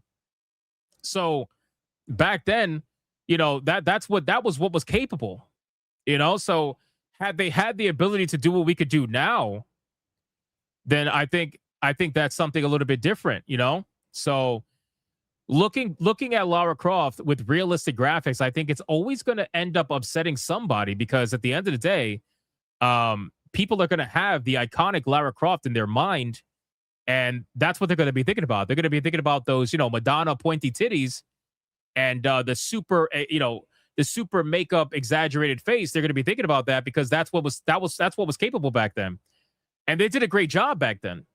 But now it's hard to replicate that. I think they definitely pulled off the face card pretty decent here, but I understand a lot of people are just not going to be happy about it. They're always going to find something, you know, and that's fine. People are allowed to not like things.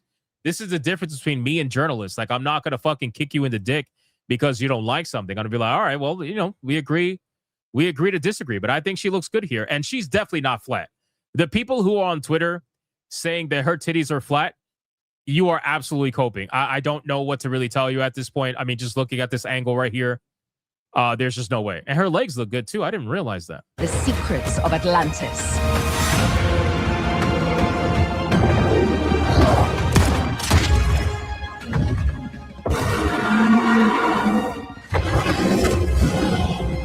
You're gonna get eaten. Some legends are destined to be retold. I still want to know why they are making two Lara Crofts.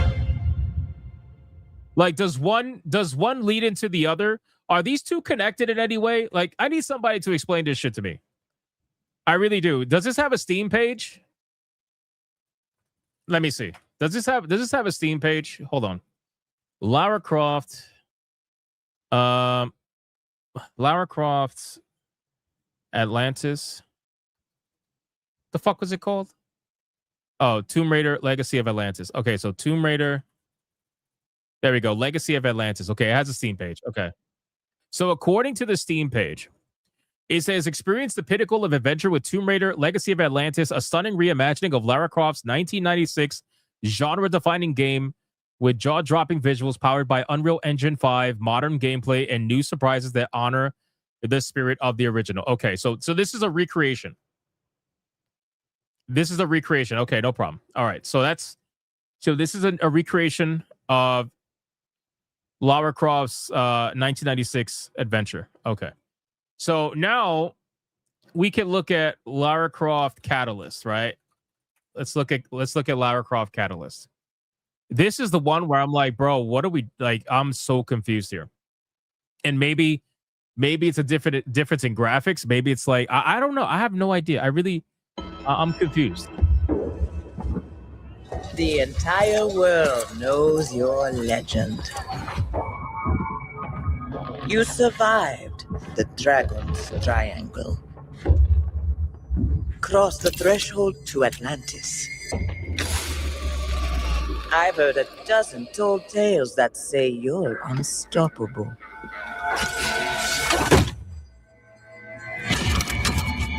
But I say... See, it's women like this. It's women like this that the previous person we were talking about, she would get mad if we started questioning whatever the fuck this is. She would get mad and she would be like, "Oh, you guys are just gooters, whatever." She won't be joking.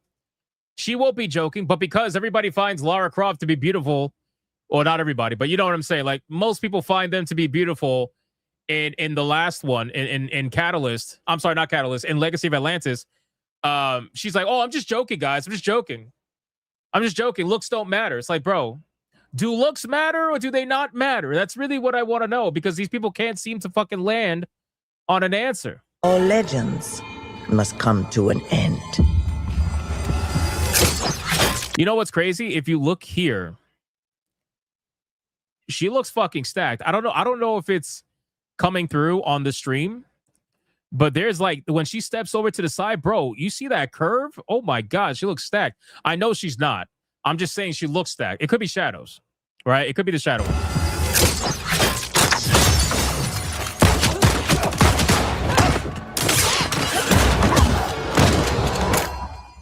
And they're gone.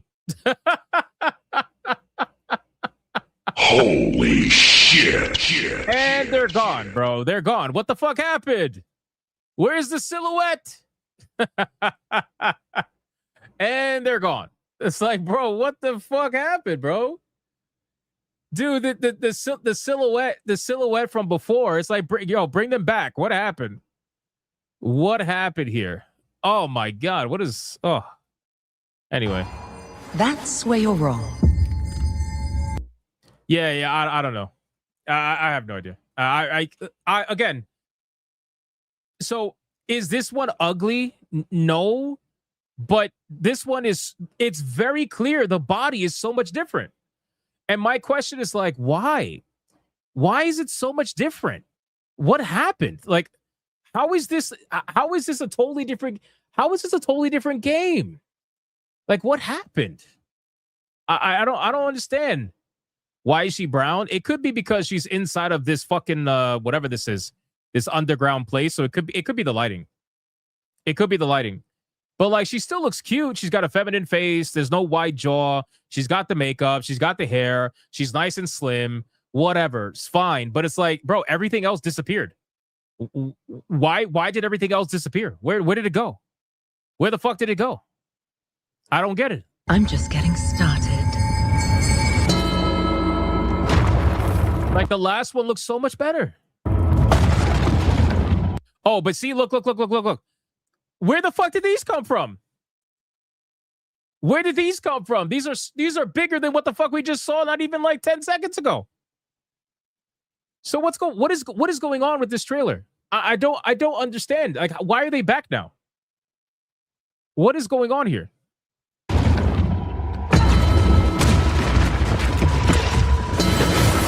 Bro, even here, look. Where is it at? Look at that, bro. Then things are hanging. They are hanging, bro. So there is a severe, like, I don't know if she had some sort of fucking bulletproof vest. I don't know if she had a bulletproof vest on when she was approaching the black woman. I have no idea. But something ain't making sense to me. Maybe a cinematic model different, maybe. Oh, you think this was gameplay? You think this was like in-game cutscene? Is that what you're thinking? It might be. You might be right. This might be in-game cutscene, and this might be cinematic. Probably.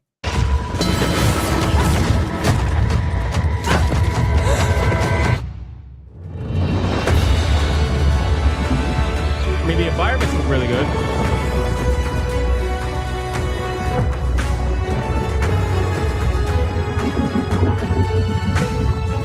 Nice and slim, got nice hips. I mean, again, I don't know.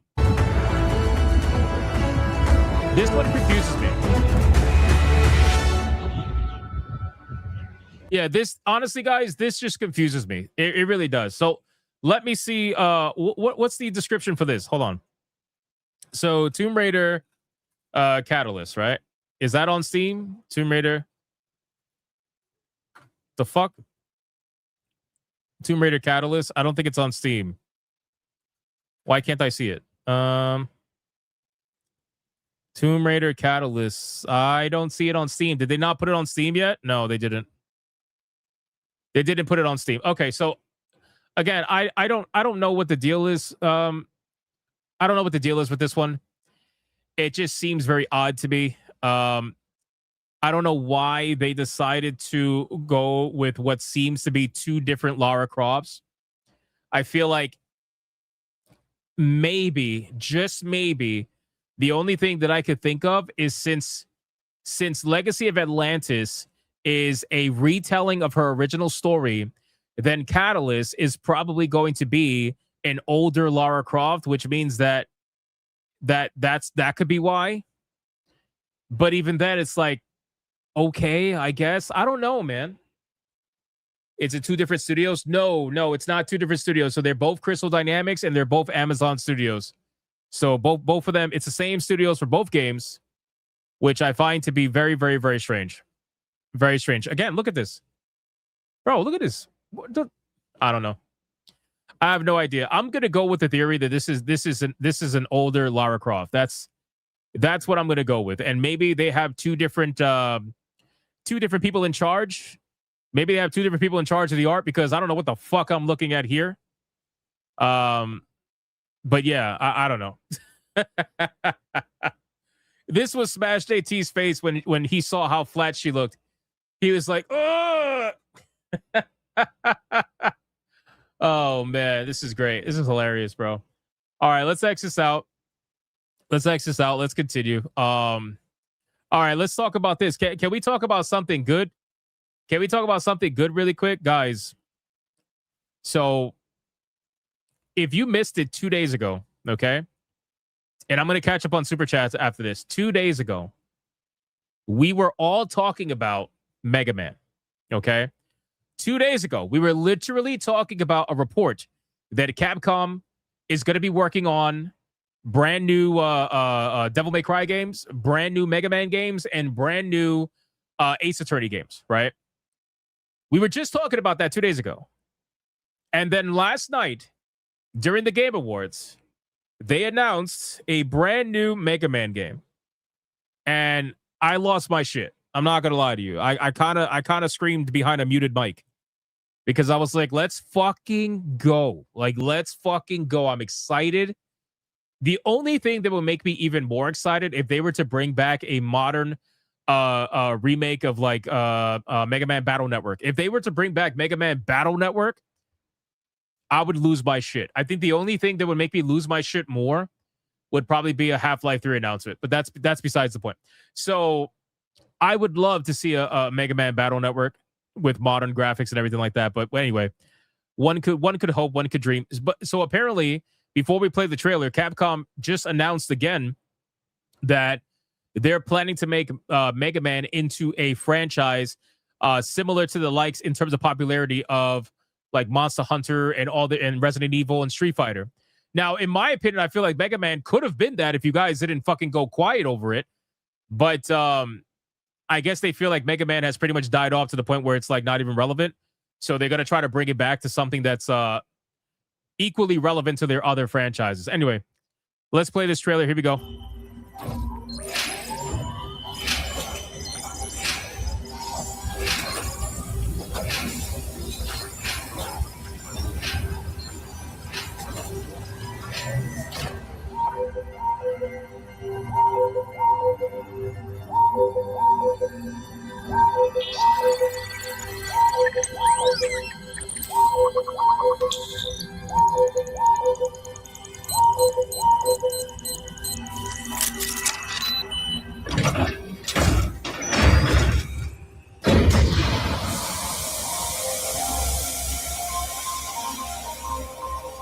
Bro, the moment I saw this silhouette, that was it. That was it, bro. The moment I saw this silhouette, I was like, let's fucking go. It's blue, which is already Mega Man's color, and then you got the silhouette. Bro. So classic, man. So fucking classic, man. Let's fucking go.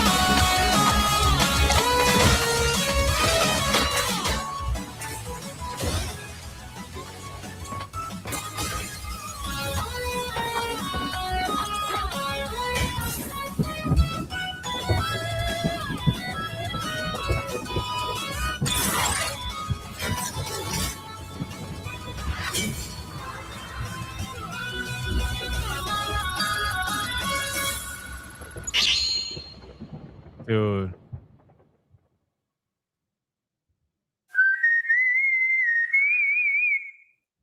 Dude. Oh my God. I saw the 2027 and I got so deflated, bro. I got so deflated. It's not even funny, but you know what? Whatever. It's fine. So, Mega Man Dual Override 2027 for Nintendo Switch 1 and 2, PS5 and PS4, by the way. PS4. They're making this game available on PS4 2 years from now. Think about that. We're probably going to have a PlayStation 6 by the time fucking 2027 comes around. And they're like, yep, we're going to make it for PS4. That's crazy, bro. The PS4 is not giving up. You got Xbox, and then we got Steam as well. So it is going to be a multi-platform release, and honestly, I think Mega Man's going to sell really well on Steam personally. But we shall see. We shall see. But yes, overall, super excited about this. The gameplay looks solid. I honestly don't really think this is fully real gameplay. I think this is definitely like a vertical slice demo in a way. Because you can clearly see it's very like basic, just simple attacks, nothing too crazy. And that's fine. I have full faith that Capcom will be able to bring what we see on screen to an actual video game. But unfortunately, we have to wait till 2027, which I know seems like it's so far away right now, but I don't think it is. I think it'll be here before we know it. There's plenty of games that are going to keep us busy in 2026. Smash has had no idea you were such a Mega Man fan. Bro, I fucking love Mega Man. Love Mega Man. Are you kidding me? Again, I need to boot up Battle Network again because Battle Network was one of my favorite series of Mega Man games. On top of Mega Man Legends, obviously. And of course, I like the standard Mega Man games too. But there was something about Battle Network. I don't know what it is. It just was so good. So good. So, yeah. Definitely. Although I never got to play Mega Man Legends 2 because I didn't even know there was a 2. I only played the first one. So there you go. But I'm excited about this one for sure. Now, obviously, there were some other announcements at the Game Awards. Just a quick couple of mentions. We got Divinity. Divinity was the statue that they were advertising with. Let me see if I could bring it up here. Divinity. Let me see. Divinity, where is it at? This trailer was fucking crazy. I'm not gonna replay it because I mean it was violent as fuck. It was violent as fuck. It even says, look, for adult audiences only. It literally says that on YouTube. So but it looked pretty good. According to what I understand, apparently this is going to be an ARPG.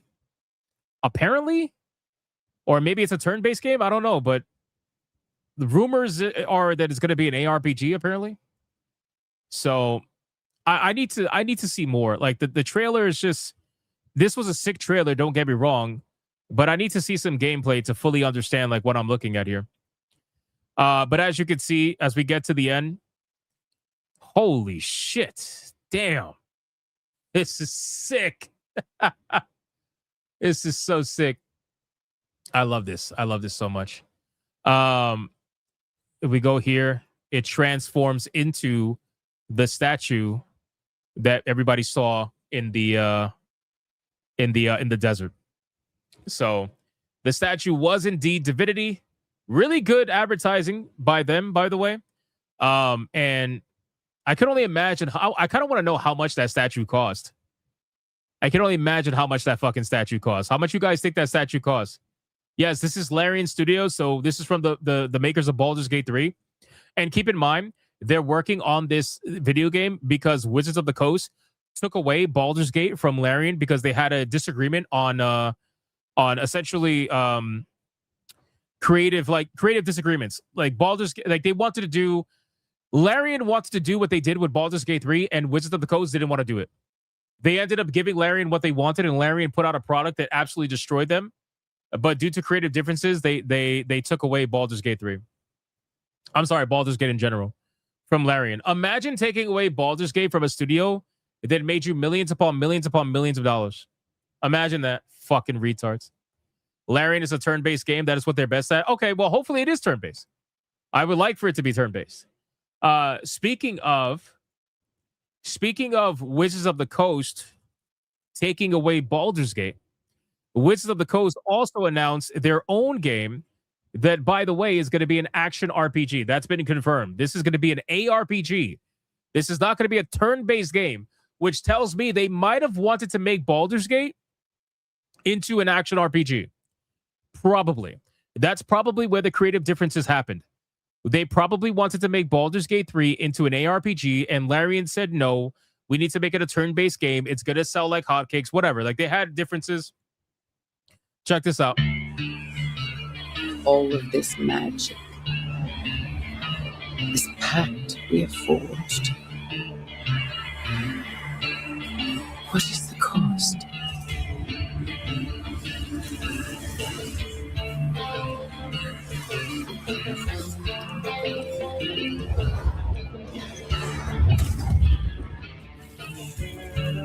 This is gonna cause a fucking copyright, so I'm gonna lower the audio while it plays in the background.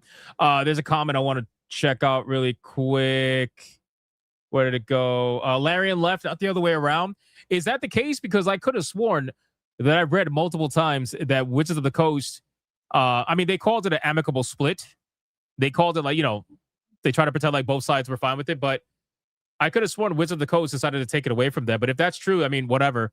At the end of the day, Larian definitely should have been working on the next Baldur's Gate, but it's not going to happen. So it is what it is. Yeah, they're playing Tool. I don't want to get fucking copyrighted by them. I didn't get copyrighted by them last night, but that's because I muted it anyway. So now, if I'm not mistaken, I mean, look at this. What the fuck? Bro, every single... Fuck, it feels like almost every game is female-led. It's insane. So gameplay reveal is going to happen at Gamescom, most likely, Summer Games Fest or whatever, in 2026. So that's going to happen next year. You're getting Forspoken vibes. I don't know if it's going to be Forspoken level, but this is going to be an ARPG. So this is going to have more action combat. They're not going to go turn-based with this. And this is being made by... who's the studio? Do they say the studio? Let me see. If not, I could just look it up. Because I think this is the studio. Yeah, let me look it up. What's it called? Warlock? This game, Warlock Dungeons and Dragons, this game I think is being made by the studio that's... No, it's not on Steam. Fuck. Who is making Warlock Dungeons and Dragons? I think it's being made by the studio who Corin Bush works for. Maybe not. I don't know. Let me see. The new Dungeons and Dragons game, Warlock, is being made by Invoke Studios, a Montreal-based internal studio of Wizards of the Coast. It's a dark fantasy third-person action adventure focusing on a single Warlock character named Katri. Okay. Well, that's not what I expected. That's not what I expected at all. So, I mean, again, I don't know. I think that this is a prime example of... I'll give you an example, like kind of like Square Enix, where Square Enix said turn-based games don't sell, and then they ended up getting felted by Baldur's Gate 3 and Expedition 33. I think this is going to be another example of probably Wizards of the Coast thinking that ARPG is the way to go, and that they probably don't have any faith in turn-based video games for whatever reason that may be. Because I'm honestly shocked that a Dungeons and Dragons game is ARPG to this manner. I would have thought they would have went turn-based to some extent. But maybe they'll add in some levels of, Dungeons and Dragons in the ARPG combat somehow, some way. I don't know. It's too early to tell. There's no gameplay, there's no nothing. So again, I'm not going to judge it right now. But I will say, curious. Curious indeed. Some dumb goy says more like in woke. This fucking guy. Shout out to some dumb goy. Okay. I'm trying to keep up with all the news, man. There's so much happening right now because we got to start wrapping it up soon. We got. Oh, by the way, I don't know if I mentioned it earlier, but I'll mention it again. Hogwarts Legacy is free on Epic Games. So if you guys have Epic Games and you don't have Hogwarts Legacy, it's free right now. So go get it. There's no reason not to get it. Let's talk about this one, man. Control Resonant. Let's talk about Control Resonant. So Control Resonant, this one was a little bit shocking. Now, if you watch the trailer, it seems like you get to play as her sibling, or quotation sibling. And they announced the game at the Game Awards. You know what? Let me bring up the trailer. Because there's something funny that I want to showcase. Where is it at? Right here. Let's bring up the trailer. Here we go. Control Resonant. You feel it? Something is coming. What the fuck is with these subtitles? Hold on. What the fuck is that? What in the shit? Remedy Entertainment has those kind of subtitles? Why? Why are those subtitles on? The fuck? Why is there Arabic subtitles automatically? What kind of shit is that? All right, well, we're gonna go to English and we're gonna try this again. We're gonna try this again. Here we go. No, I want the CC for a reason. You feel it? Something is coming.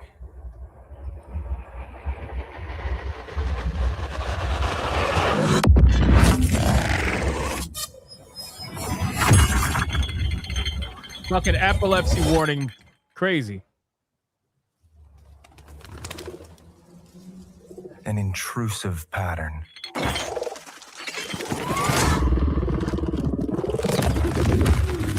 Of staggering power.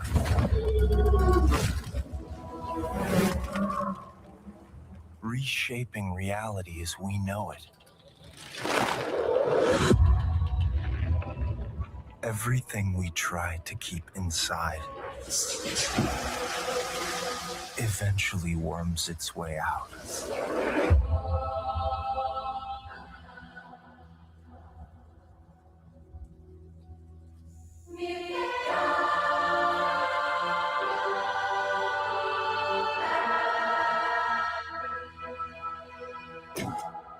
You must have had good reasons.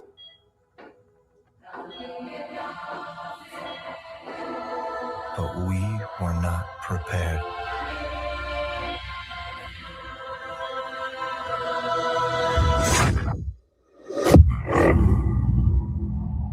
Yeah, Melfi Sky.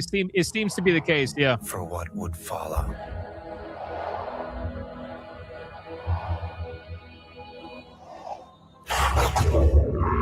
Right here. So,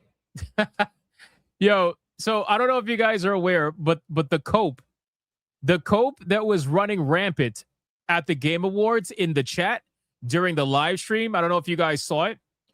Everybody from the beginning of the show to the end of the show was spamming nonstop about Half-Life 3, right?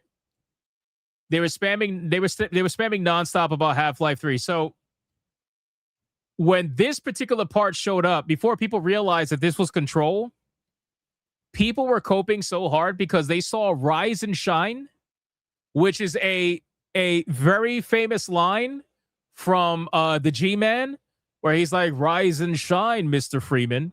Rise and shine." You know what I mean? So everybody was flipping out because they thought that this was Half-Life 3. And I was like, you guys are coping.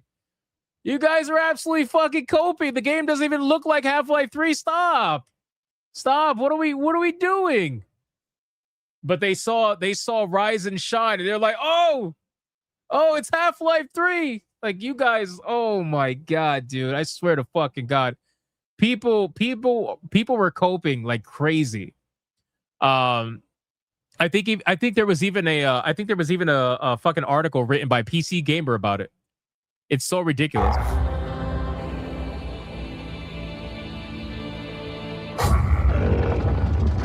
The sibling has gone rogue fishing. So I think this is referencing the character from the first game, and you get to play as, I'm assuming, her brother.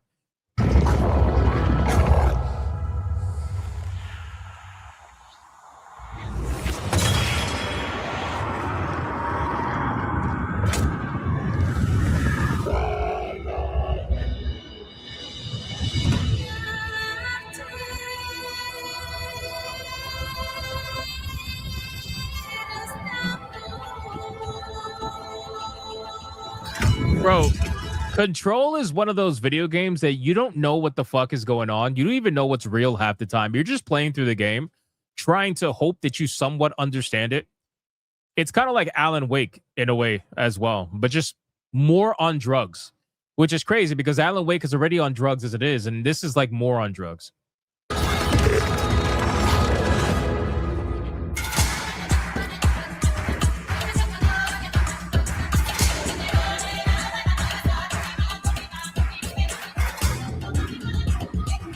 But right off the bat, it seems like this is going to be more of a melee-focused video game, whereas before with Control, it was obviously more weapons-focused.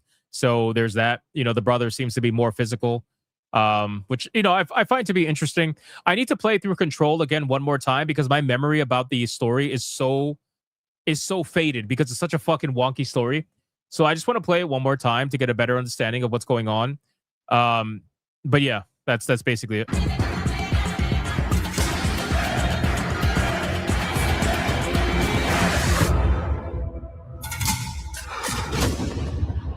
Like, look at this. Bro, like, what kind of drugs you need to be on for something like that?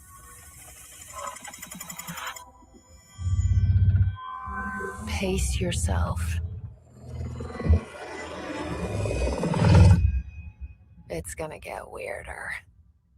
Oh, it's gonna get weirder. That's great. That's great. As if it wasn't fucking weird enough as it is.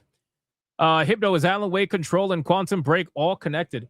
So I know Alan Wake and Control are. I don't know about Quantum Break, but I know they're trying to make it into a universe where Alan Wake and Control are connected, and both games have had their main characters share in each other's games. So Alan Wake went into Control, and the Control went into Alan Wake. You know what I mean? So I know those two are connected, but I don't know about Quantum Break. In all actuality, I never played Quantum Break. That's the one Remedy Entertainment game that I never played. Quantum Break.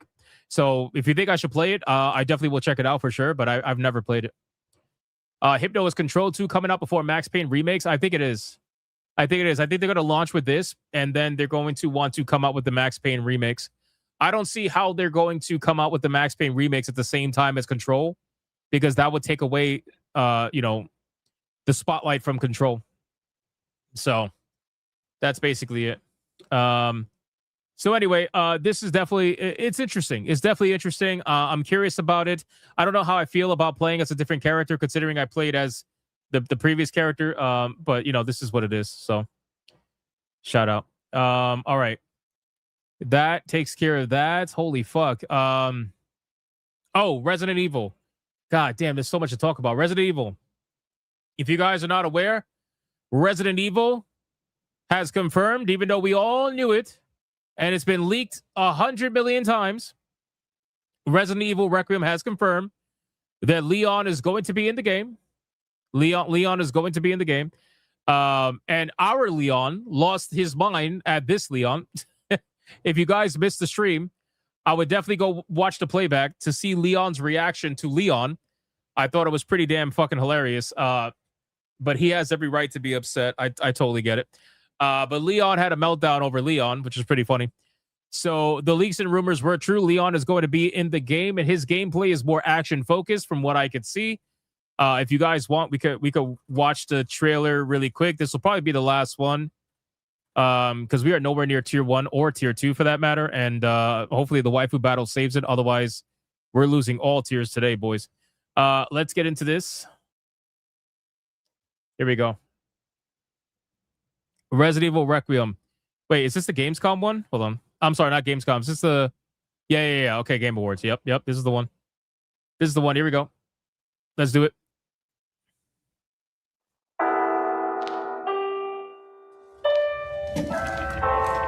Yes, Leon on Leon crime.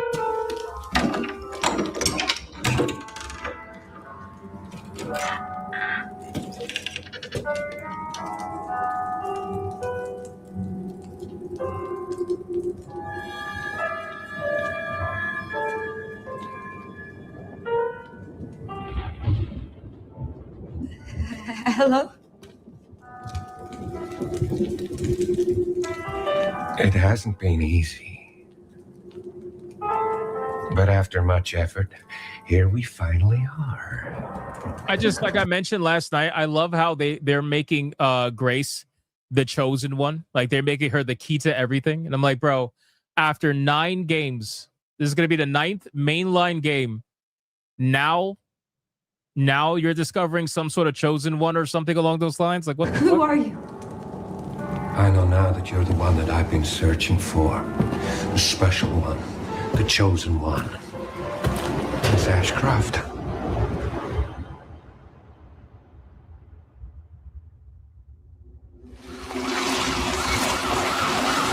Talk to me. Is this one like the others? And it's not post-mortem lividity.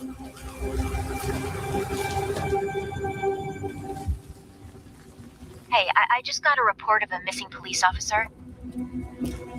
It might be unrelated, but he disappeared near where the 5th body was found.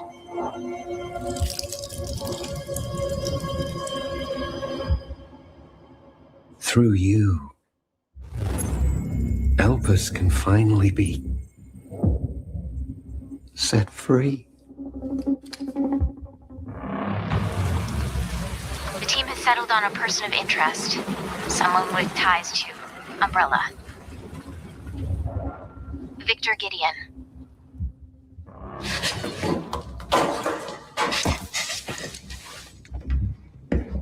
Grace! Grace! Victor purchased a building after Umbrella went under. I'll send you the address.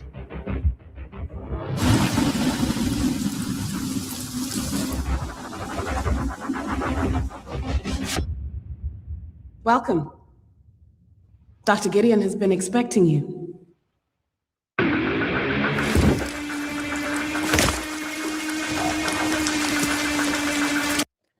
All right. Well, so there's Leon, right? And Leon, our Leon, was basically saying that, Leon doesn't even look much older. I do notice that he has gray hair. It's not much. You can kind of see it at the top a little bit, but he does have some gray hair. Looking a little bit, he looks like he's in his 30s. I feel like Leon at this point should be in his fucking late 40s, 50s, something like that. I don't even know at this point. Yeah, our Leon went bananas. I know. The moment Leon showed up, he fucking lost his shit, which is so funny. You there, Leon? Yeah.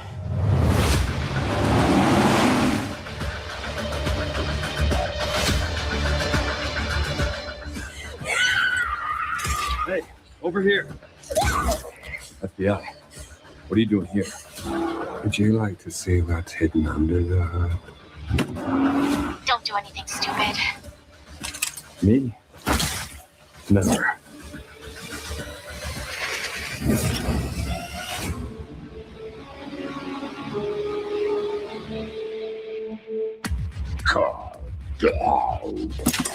Take a 1 second opinion.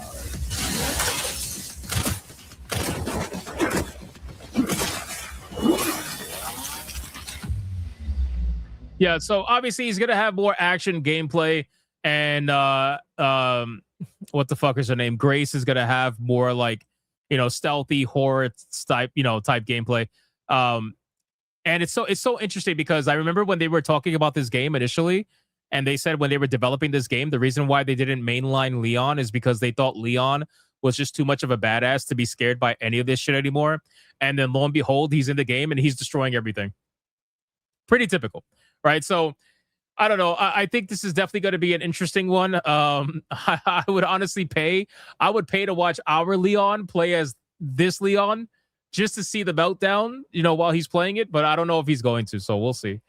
But that was the trailer for Resident Evil Requiem, and the game's coming out pretty soon, February 27th, 2026. And yeah, I mean, this is just where we're at with this. So overall, listen, man, I think that the show was pretty decent. I do. I think the show was pretty decent overall. I think that, people that are going crazy over it and melting down over like Expedition 33 or whatever, they're all melting down for absolutely stupid fucking reasons. And they're showing that they're showing the truth, right? Like the mask is coming off with a lot of these people where, the people who say looks don't matter for a video game, suddenly they do, with Lara Croft being, somewhat attractive in Lara Croft, what is it called? Legacy of Atlantis, losing their fucking minds over that and making up all this kind of bullshit excuse. Oh, it's just a joke, bro. Yeah, sure it is. I think we're at the point now where I'm not going to sit up here and be like, oh, the Game Awards is healing. No, I would never believe that, because at the end of the day, Jeff Keighley follows the money. Okay. And this is why the journalists are attacking him at the Game Awards right now, because they're finally realizing that the industry doesn't give a fuck about their social cause, right? He's only going to follow the money, plain and simple. And right now, the money is not with that kind of ideology anymore. It never was, to be fair.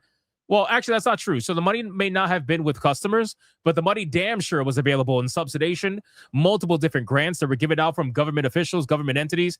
That money's not available anymore. Plain and simple, right? So that money has run dry, and now it has resulted in people, realizing that, oh, it was never about your social cause. They never actually cared about whatever the fuck you care about. Like, all they cared about was making money. And that is it. So I think at this point, I would be very curious to see the next Game Awards, obviously next year. I would also be very curious to see the upcoming award shows. I know they got Gamescom, Summer Games Fest, all that stuff. So definitely curious. But overall, I thought the show was pretty okay. I really did. If I had to put a number on it, probably like a 6 or a 7. If I had to put a letter on it, probably like a B minus. You know what I mean? That's what I would give the show. I really would. So anyway, I hope you guys enjoyed the recap. I hope you guys enjoyed talking about this nonsense. If you have not watched, listen, before we do the waifu battle, and pray to God we could get our tears. Really quick, number one, thank you guys so much for the insane support. You guys have been killing it on the videos. I know I keep saying it, but it's true. We managed to surpass 107,000 subscribers today. We're at 107,020 as of this stream. I mean, you can clearly see from the fucking massive mountain on the screen that we have been killing it lately. So thank you for that. Also, if you guys haven't seen my video from today, or yesterday for that matter, go check them out. I made a video today talking about the Expedition 33 cope. I go into way more detail. Apparently, they're calling it the white game. They're calling it the white game. They're saying that they said congratulations on your white game win. That was from some like black girl's account or whatever. That's what they're saying. They're calling it it's just crazy. It's crazy shit. You didn't see that? Let me see if I can bring it up really quick. Hold on, before you guys go. Hold on. Let me see if I can bring it up really quick. Don't go anywhere. Hold on. This shit is top tier comedy. Hold on. Where is it at? We got, let's see. Yeah, they were like, congratulations on your white game. Wild, bro. Wild. Let me scroll down. I thought I had it saved. I would not be surprised if they deleted it. Fuck, where is it at? You know what? Actually, I have it saved on my computer. I have the screenshot. Give me 1 second. I'll just share the screenshot. Hold on. Right here. Right? This is it? Nope. That's not it. This one. Got it. Okay. Check this out. So look at this. Look at this shit, bro. Congrats to the white person game. Oh my God. You are coping and seething. You just can't accept what you're seeing. Yes, you're coping and seething. Guys. Literally. Like, bro, seething is not even the word. Yeah, I know. No. Yeah, she'll claim it's a joke. Yeah, absolutely. Right, Serpentine Deity, you're 100% right. You're 1,000% right. She'll claim that it's just a joke. Oh, I'm just joking, bruh. Bro, the white person game. That's crazy, man. That's fucking crazy. And again, I thought looks don't matter. I thought none of this shit mattered. What happened? What happened? By the way, it's a video game that is led by majority female characters.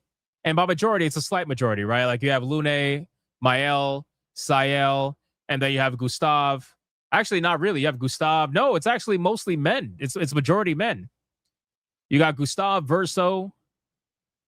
You got Eske. Yeah, no, it's mostly men. But regardless, it is what it is. So yeah, the cope is insane. So guys, please make sure to go check out my video today. I would greatly appreciate the support. It's doing gangbusters right now. I think currently the video is it's right at 40,000 views, or right under 40,000 views. So definitely go support the video. Give it a long view duration, like, comment, all that stuff. Let's catch up on super chats because we are dying, ladies and gentlemen. We are dying. We got let me see. We got Mervoth with a 2, least woke one in years. Probably why they rated that. Yeah, probably. Mervoth with a 2, hot take. Jennifer English speech cemented the woke win. Yeah, but she did that twice already. The first time she talked about queer joy. The second time she talked about neurodivergent joy, whatever the fuck. It's like, bro, stop it. Anubis with a 2, duck, goose, duck, goose, hole. That's insane. Denariah with a 499, iPhone motion capture is a part of Unreal Engine 5. Intoy uses it in real time. Face ID iPhones can do mocap, and you can even scan real objects into 3D meshes. That's crazy shit, man. Unbelievable. Sonia says we're 184 to tier. Oh, yeah, we're done. Demon Carol with a 5. Type 2s be like, she's so unrealistic. Type 1s be like, damn, bro, I got to hit the gym. Facts. 100%. Nobody with a 2. Sorry, I'm late. I was too busy being black. Yeah, I saw you on New Black Street. Shout out. Anubis with a 2. If I want double D's, I'll fill the wife and go wee, bro. Oh, I'll find the wife. Sorry, but it goes either way. You could fill her too, I'm sure. Nick Havoc with a 5. The same woman saying she is flat have the same bust and waist measurements or larger waist diameter. 100%. 100%, bro. It's crazy. Butter Biscuit with a 2. I really wish they would do a Megaman X anime. That would be really cool. Beautiful Zexa with a 5. Megaman Battle Network was my first introduction to the Mega Man franchise and became my primary favorite Mega Man games as the years go by. I mean, listen, I played all of the older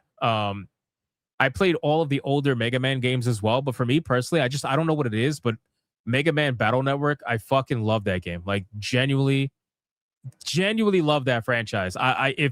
If I had a way to know what my hours played in it was back on the Game Boy Advance or whatever it was, I'm sure it would be hundreds of hours. We got Tanya with a 5. I refunded Dragon Quest IV on Android because the controls were horrible. So here's $5. Buy a few tacos or a cheeseburger. Bring your own beer. Thank you, Tanya. I appreciate that very much. I'm sorry to hear about Dragon Quest.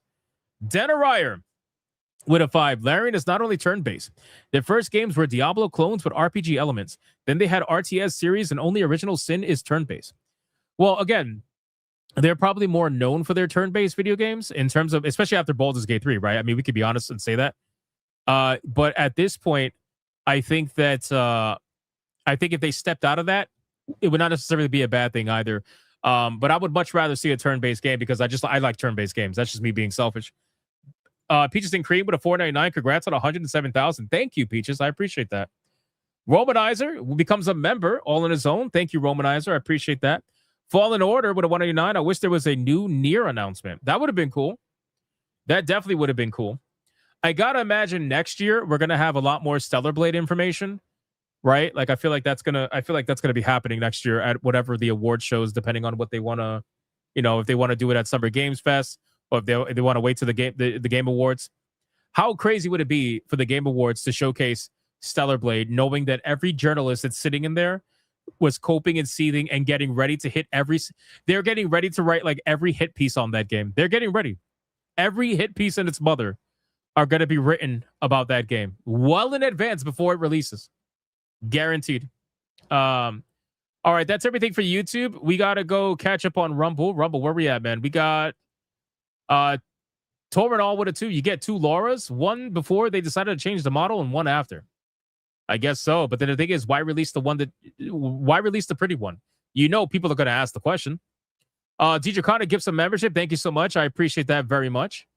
Deadeye's Lock with $1. Expedition 33 is proof that you don't need greedy, boring corpos. Can't even produce more successful content than Square Enix. I would agree with that. For another $1, Leon getting more screen and gameplay action than Chris in DLC for Resident Evil 7 and 8. Well, that's because everybody fucking loves everybody loves Leon. It's not that nobody likes Chris Redfield. Obviously, people love Chris Redfield, but I think people just like Leon more. So I'm not surprised by that. All right, boys, we are fully caught up on everything. We're going to do the waifu battle now and try to get to our tiers. Otherwise, we're going to just say goodbye to both of them and probably never hit them again, most likely. So let's get into the waifu battle, ladies and gentlemen. We got a pretty interesting waifu today. We'll see how it goes. And Lara Croft is still champion. So there's that.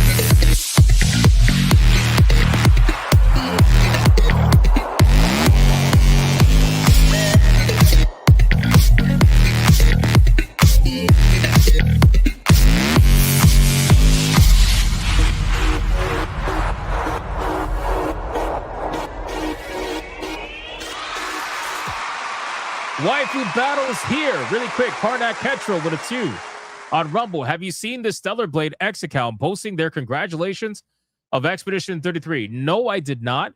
But ironically, I did see McDonald's posting about Expedition 33. I think they also posted about KCD 2. I'm pretty sure. But it was fucking hilarious. It was hilarious. But no, I did not see Stellar Blade posting about that, so I'll definitely take a look at that later. All right, boys, Waifu Battle is here. Obviously, we got Lara Croft, who is the current Waifu Battle champion, and we are going to bring out a challenger that's going to try to challenge Lara Croft for the belt, and let's see how this goes for all of us. Tifa Lockhart with a 189. Everybody leave, get a Starbucks, and all the rules. Wow, thank you. Mervoth with a 2, by the way. That Olivia girl did tweet, "It's a joke." Yeah, I'm not surprised. Why am I not surprised? It's so fucking obvious. Every single time it's obvious. Whenever they don't get the response they're hoping for, it's a joke, guys. Anyway, rule number 1. All super chats during the waifu battle canon will count towards a particular waifu, but the only way that it is going to count is if you put the name of the waifu in the super chat first. You got to put the name first. If you do not put the name of the waifu in the super chat first, then it will not count. It doesn't matter how big they are. If you super chat after the fact that you put the name of the waifu that you forgot to put the first time first, then I will make it count. Rule number 2. You can vote for any waifu regardless of who's on the screen. It doesn't matter. You can vote for the champion, who is Lara Croft. You can vote for the challenger, who you're about to find out. It doesn't matter who's on the screen at the time. Last but not least, after the second waifu comes off screen, I'm going to do a 30-second countdown. After that 30-second countdown, no more super chats are going to count. It does not matter how big they are. The last super chat that shows up on my screen is going to be the one that counts. So please, if you're going to vote, vote early and vote hard, ladies and gentlemen. Do we understand the rules?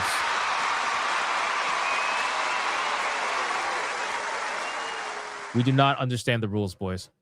All right, it's time to bring back a classic waifu.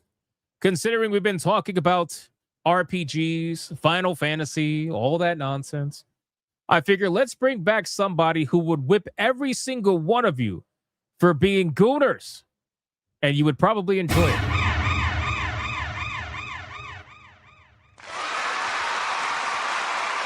All right, boys.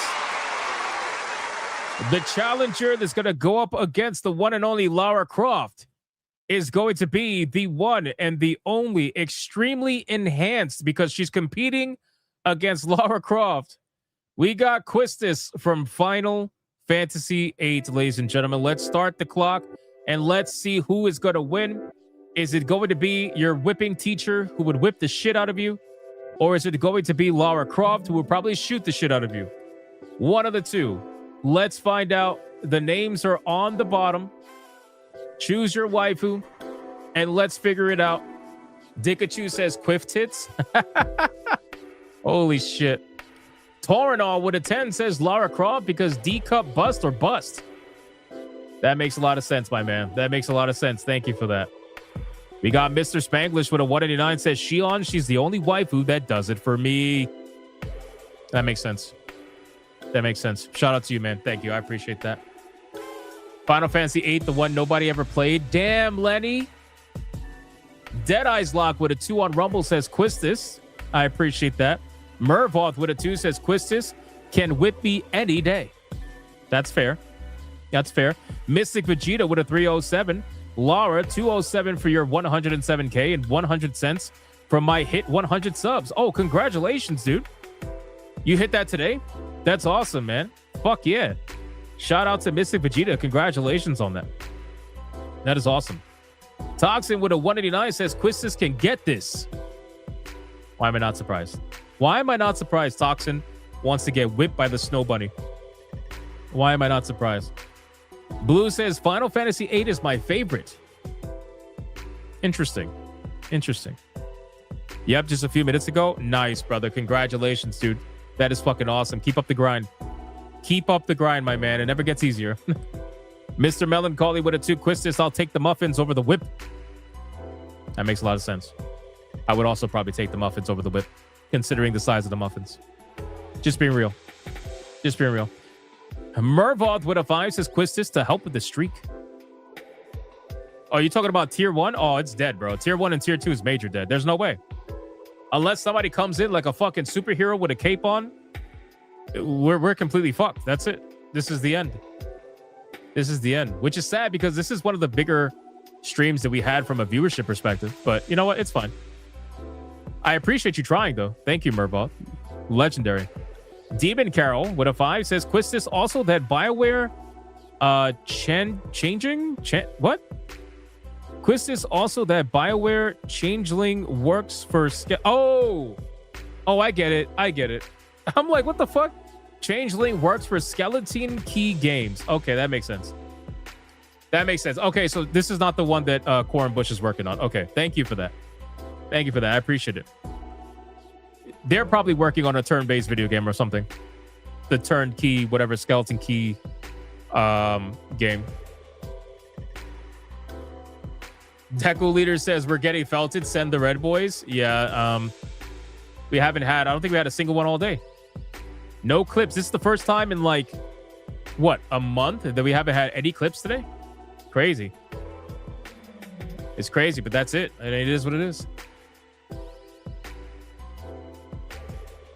Deidriconic says, never know. People like to troll at the last minute. Yeah, but this is a really big, like, this is a big gap. I don't think people are trolling this time, my guy. Karnak Ketchel says, does it happen several times? Never doubt until the chair shots. Yeah, but I don't think so this time. Black Tailgate with a 20 for Lara Croft, putting her, I think she putting her ahead.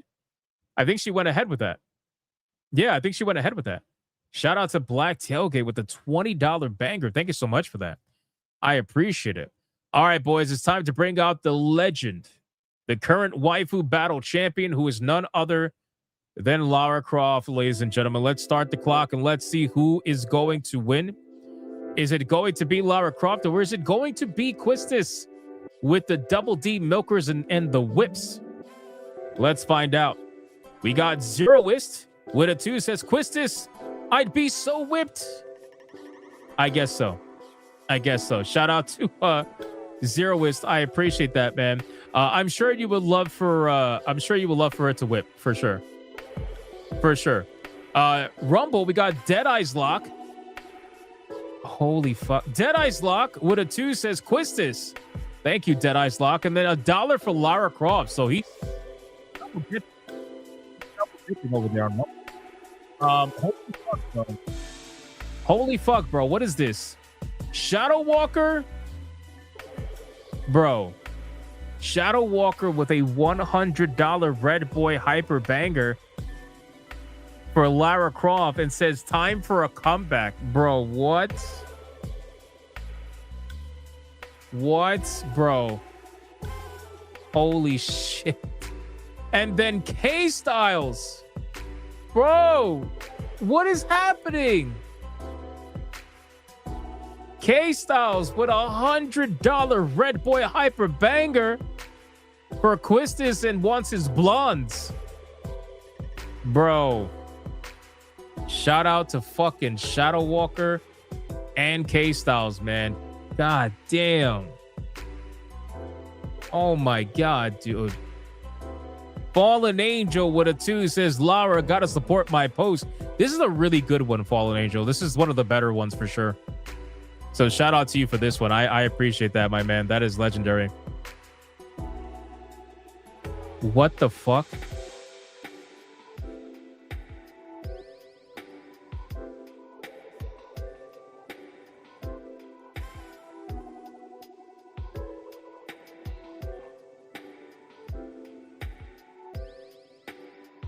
Oh my god.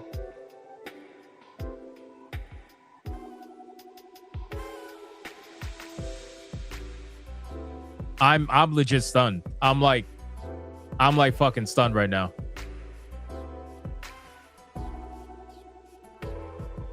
Mr. Rouge just came in with a $500 Red Boy Ultra Hyper Mega Banger.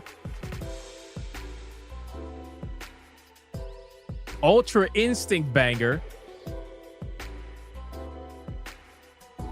Bro.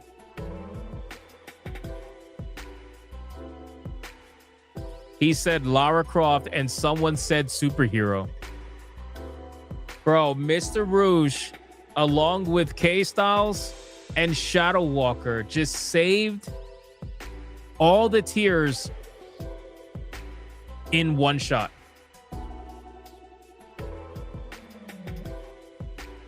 Oh my god, bro. These three just went absolutely insane. I'm gonna play like every clip imaginable after this. Mervoth with a 50 came in as well, helping us with the tiers like a legend.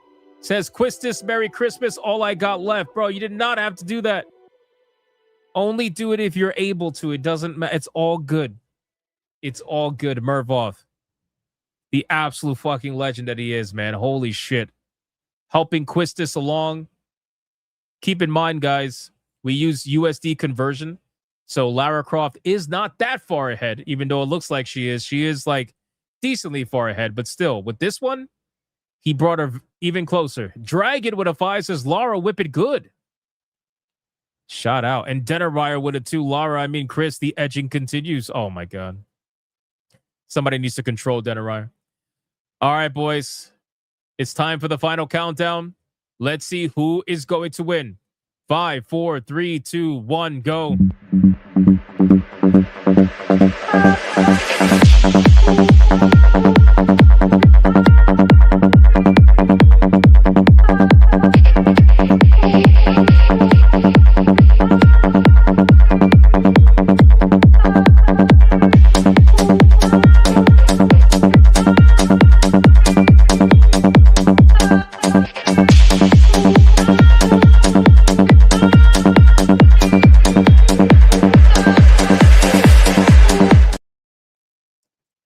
And that is it, ladies and gentlemen. The final super chats that are going to count is Anubis with a 2 saying Rayona,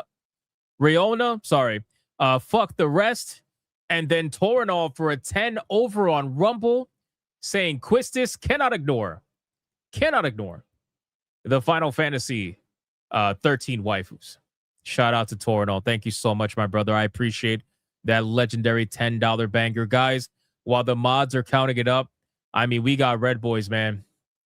Shadow Walker, I don't know what clip you want, bro, but you got to let me know. K-Styles, consider it done. Oh my god. It's a fucking Red Boy hyper banger. Holy shit. Red Boy Hyper Bangers. Thank you, Bigot Army.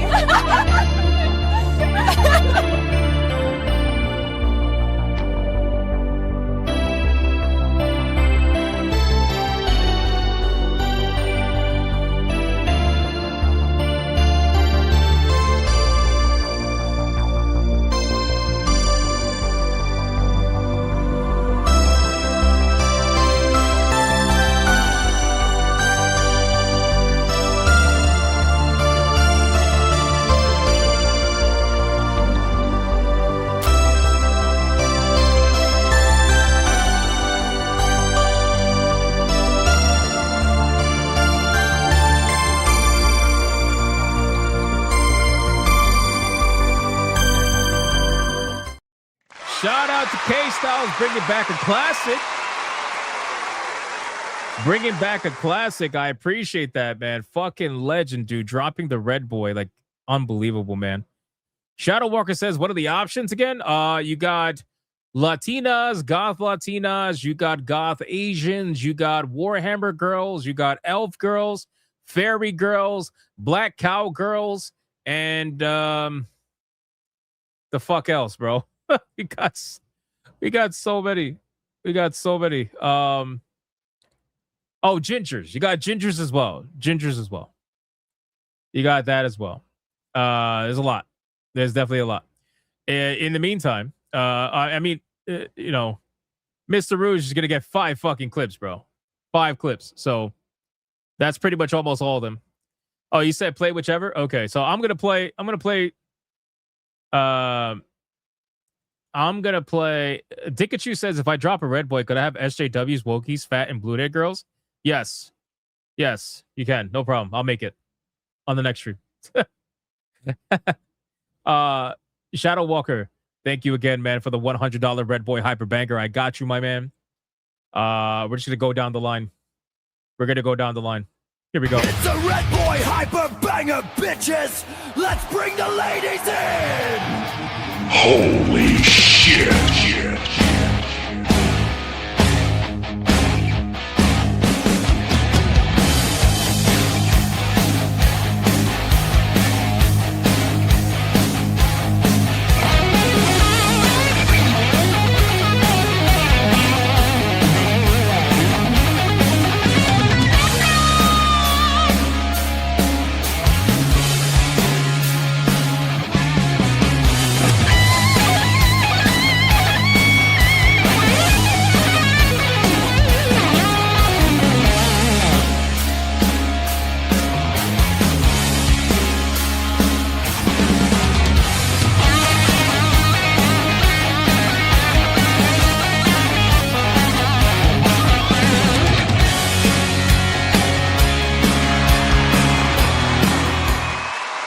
Shadow Walker.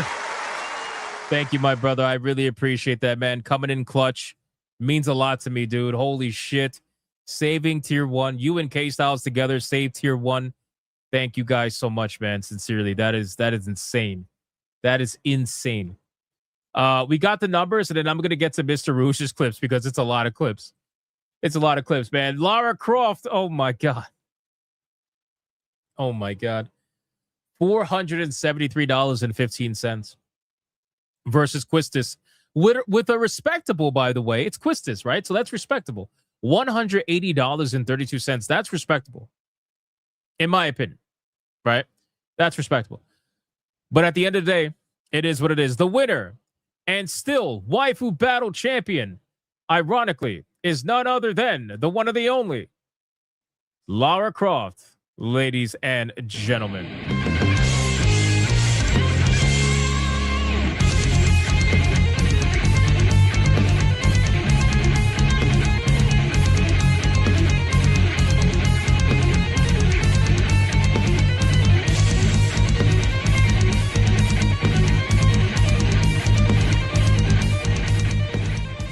Let's do it one more time. One more time.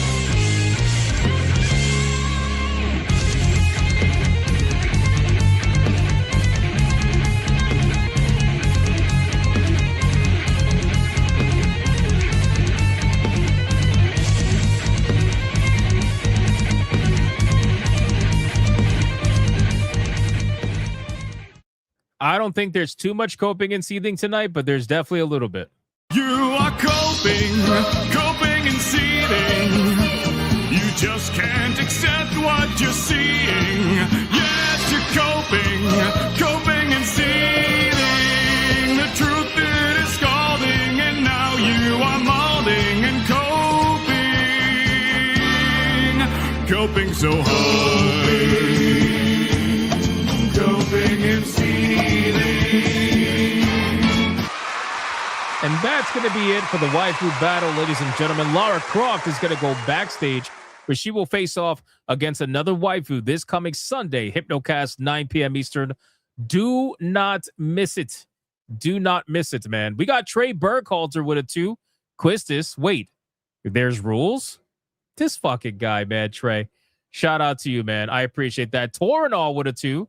On Rumble says Final Fantasy VIII. I cannot count Roman. Oh, you meant to say Final Fantasy VIII before? Oh, shit. Whoops. Whoopsie. That's pretty funny. You are way off, but it's okay. All right, boys. Listen, we got this absolutely insane $500 Red Boy Hyperbanker, guys. We are going to close out the stream with 5 legendary clips to celebrate Mr. Rouge, Shadow Walker, K-Styles, all these guys who came in clutch and saved the tears for our night that I thought for sure it was gone. I thought for fucking sure it was gone. But this guy came in like a literal superhero with the cape and everything. All these guys did. Mr. Rouge, she's going to get 5 clips to celebrate this absolutely insane banger. And then we're going to close out the stream. So thank you guys so much for liking, commenting, spamming the chat, super chatting, gifting memberships, everything. I appreciate it. And shout out to the Hypno mods for doing what they do every single day. Shout out to Sonia for doing her counting on a Friday. And I will see you guys on the next one. Stay to the end for the raid. Until then, go be bigots and go be gooters and enjoy all 5 clips. Damn. All right, boys, we got another Red Boy Hyper Banger. Let's bring the ladies in. Holy shit.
Holy shit.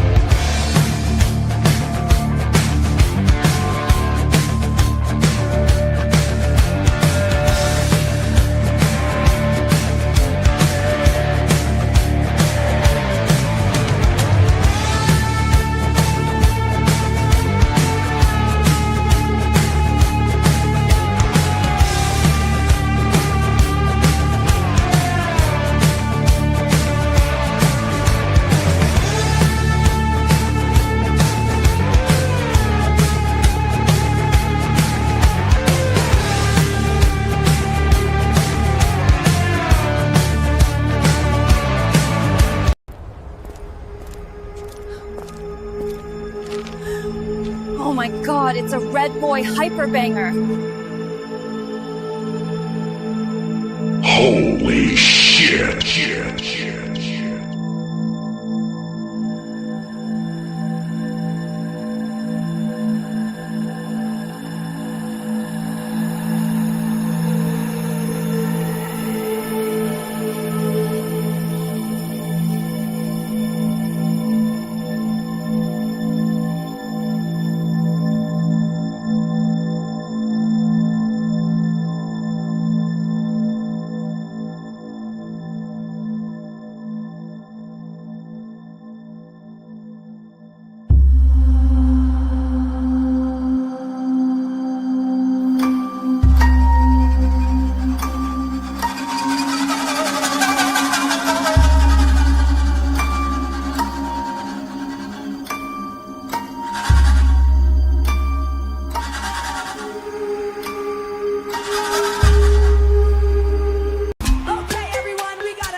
Holy shit.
Not gay. I have relationships with women and sex with men. And I got news for you. That means you get.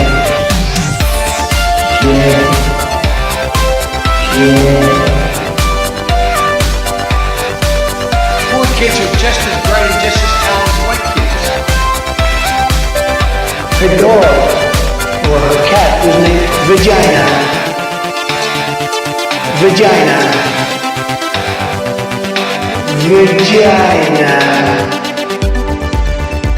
Put a ticket in Maker Jack.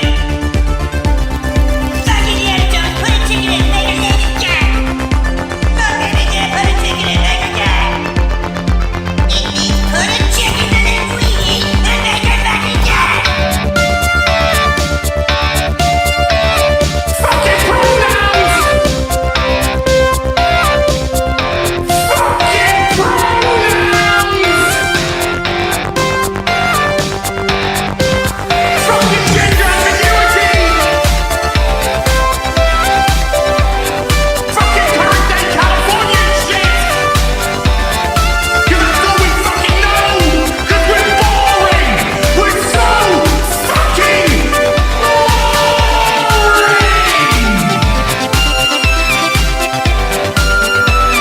Twitter hole! Twitter hole! Get it right! At the touch of the black man, I bring life. I bring life.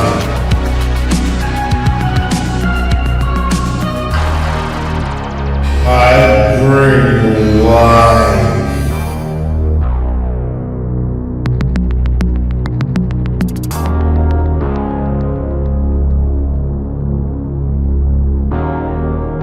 I bring life.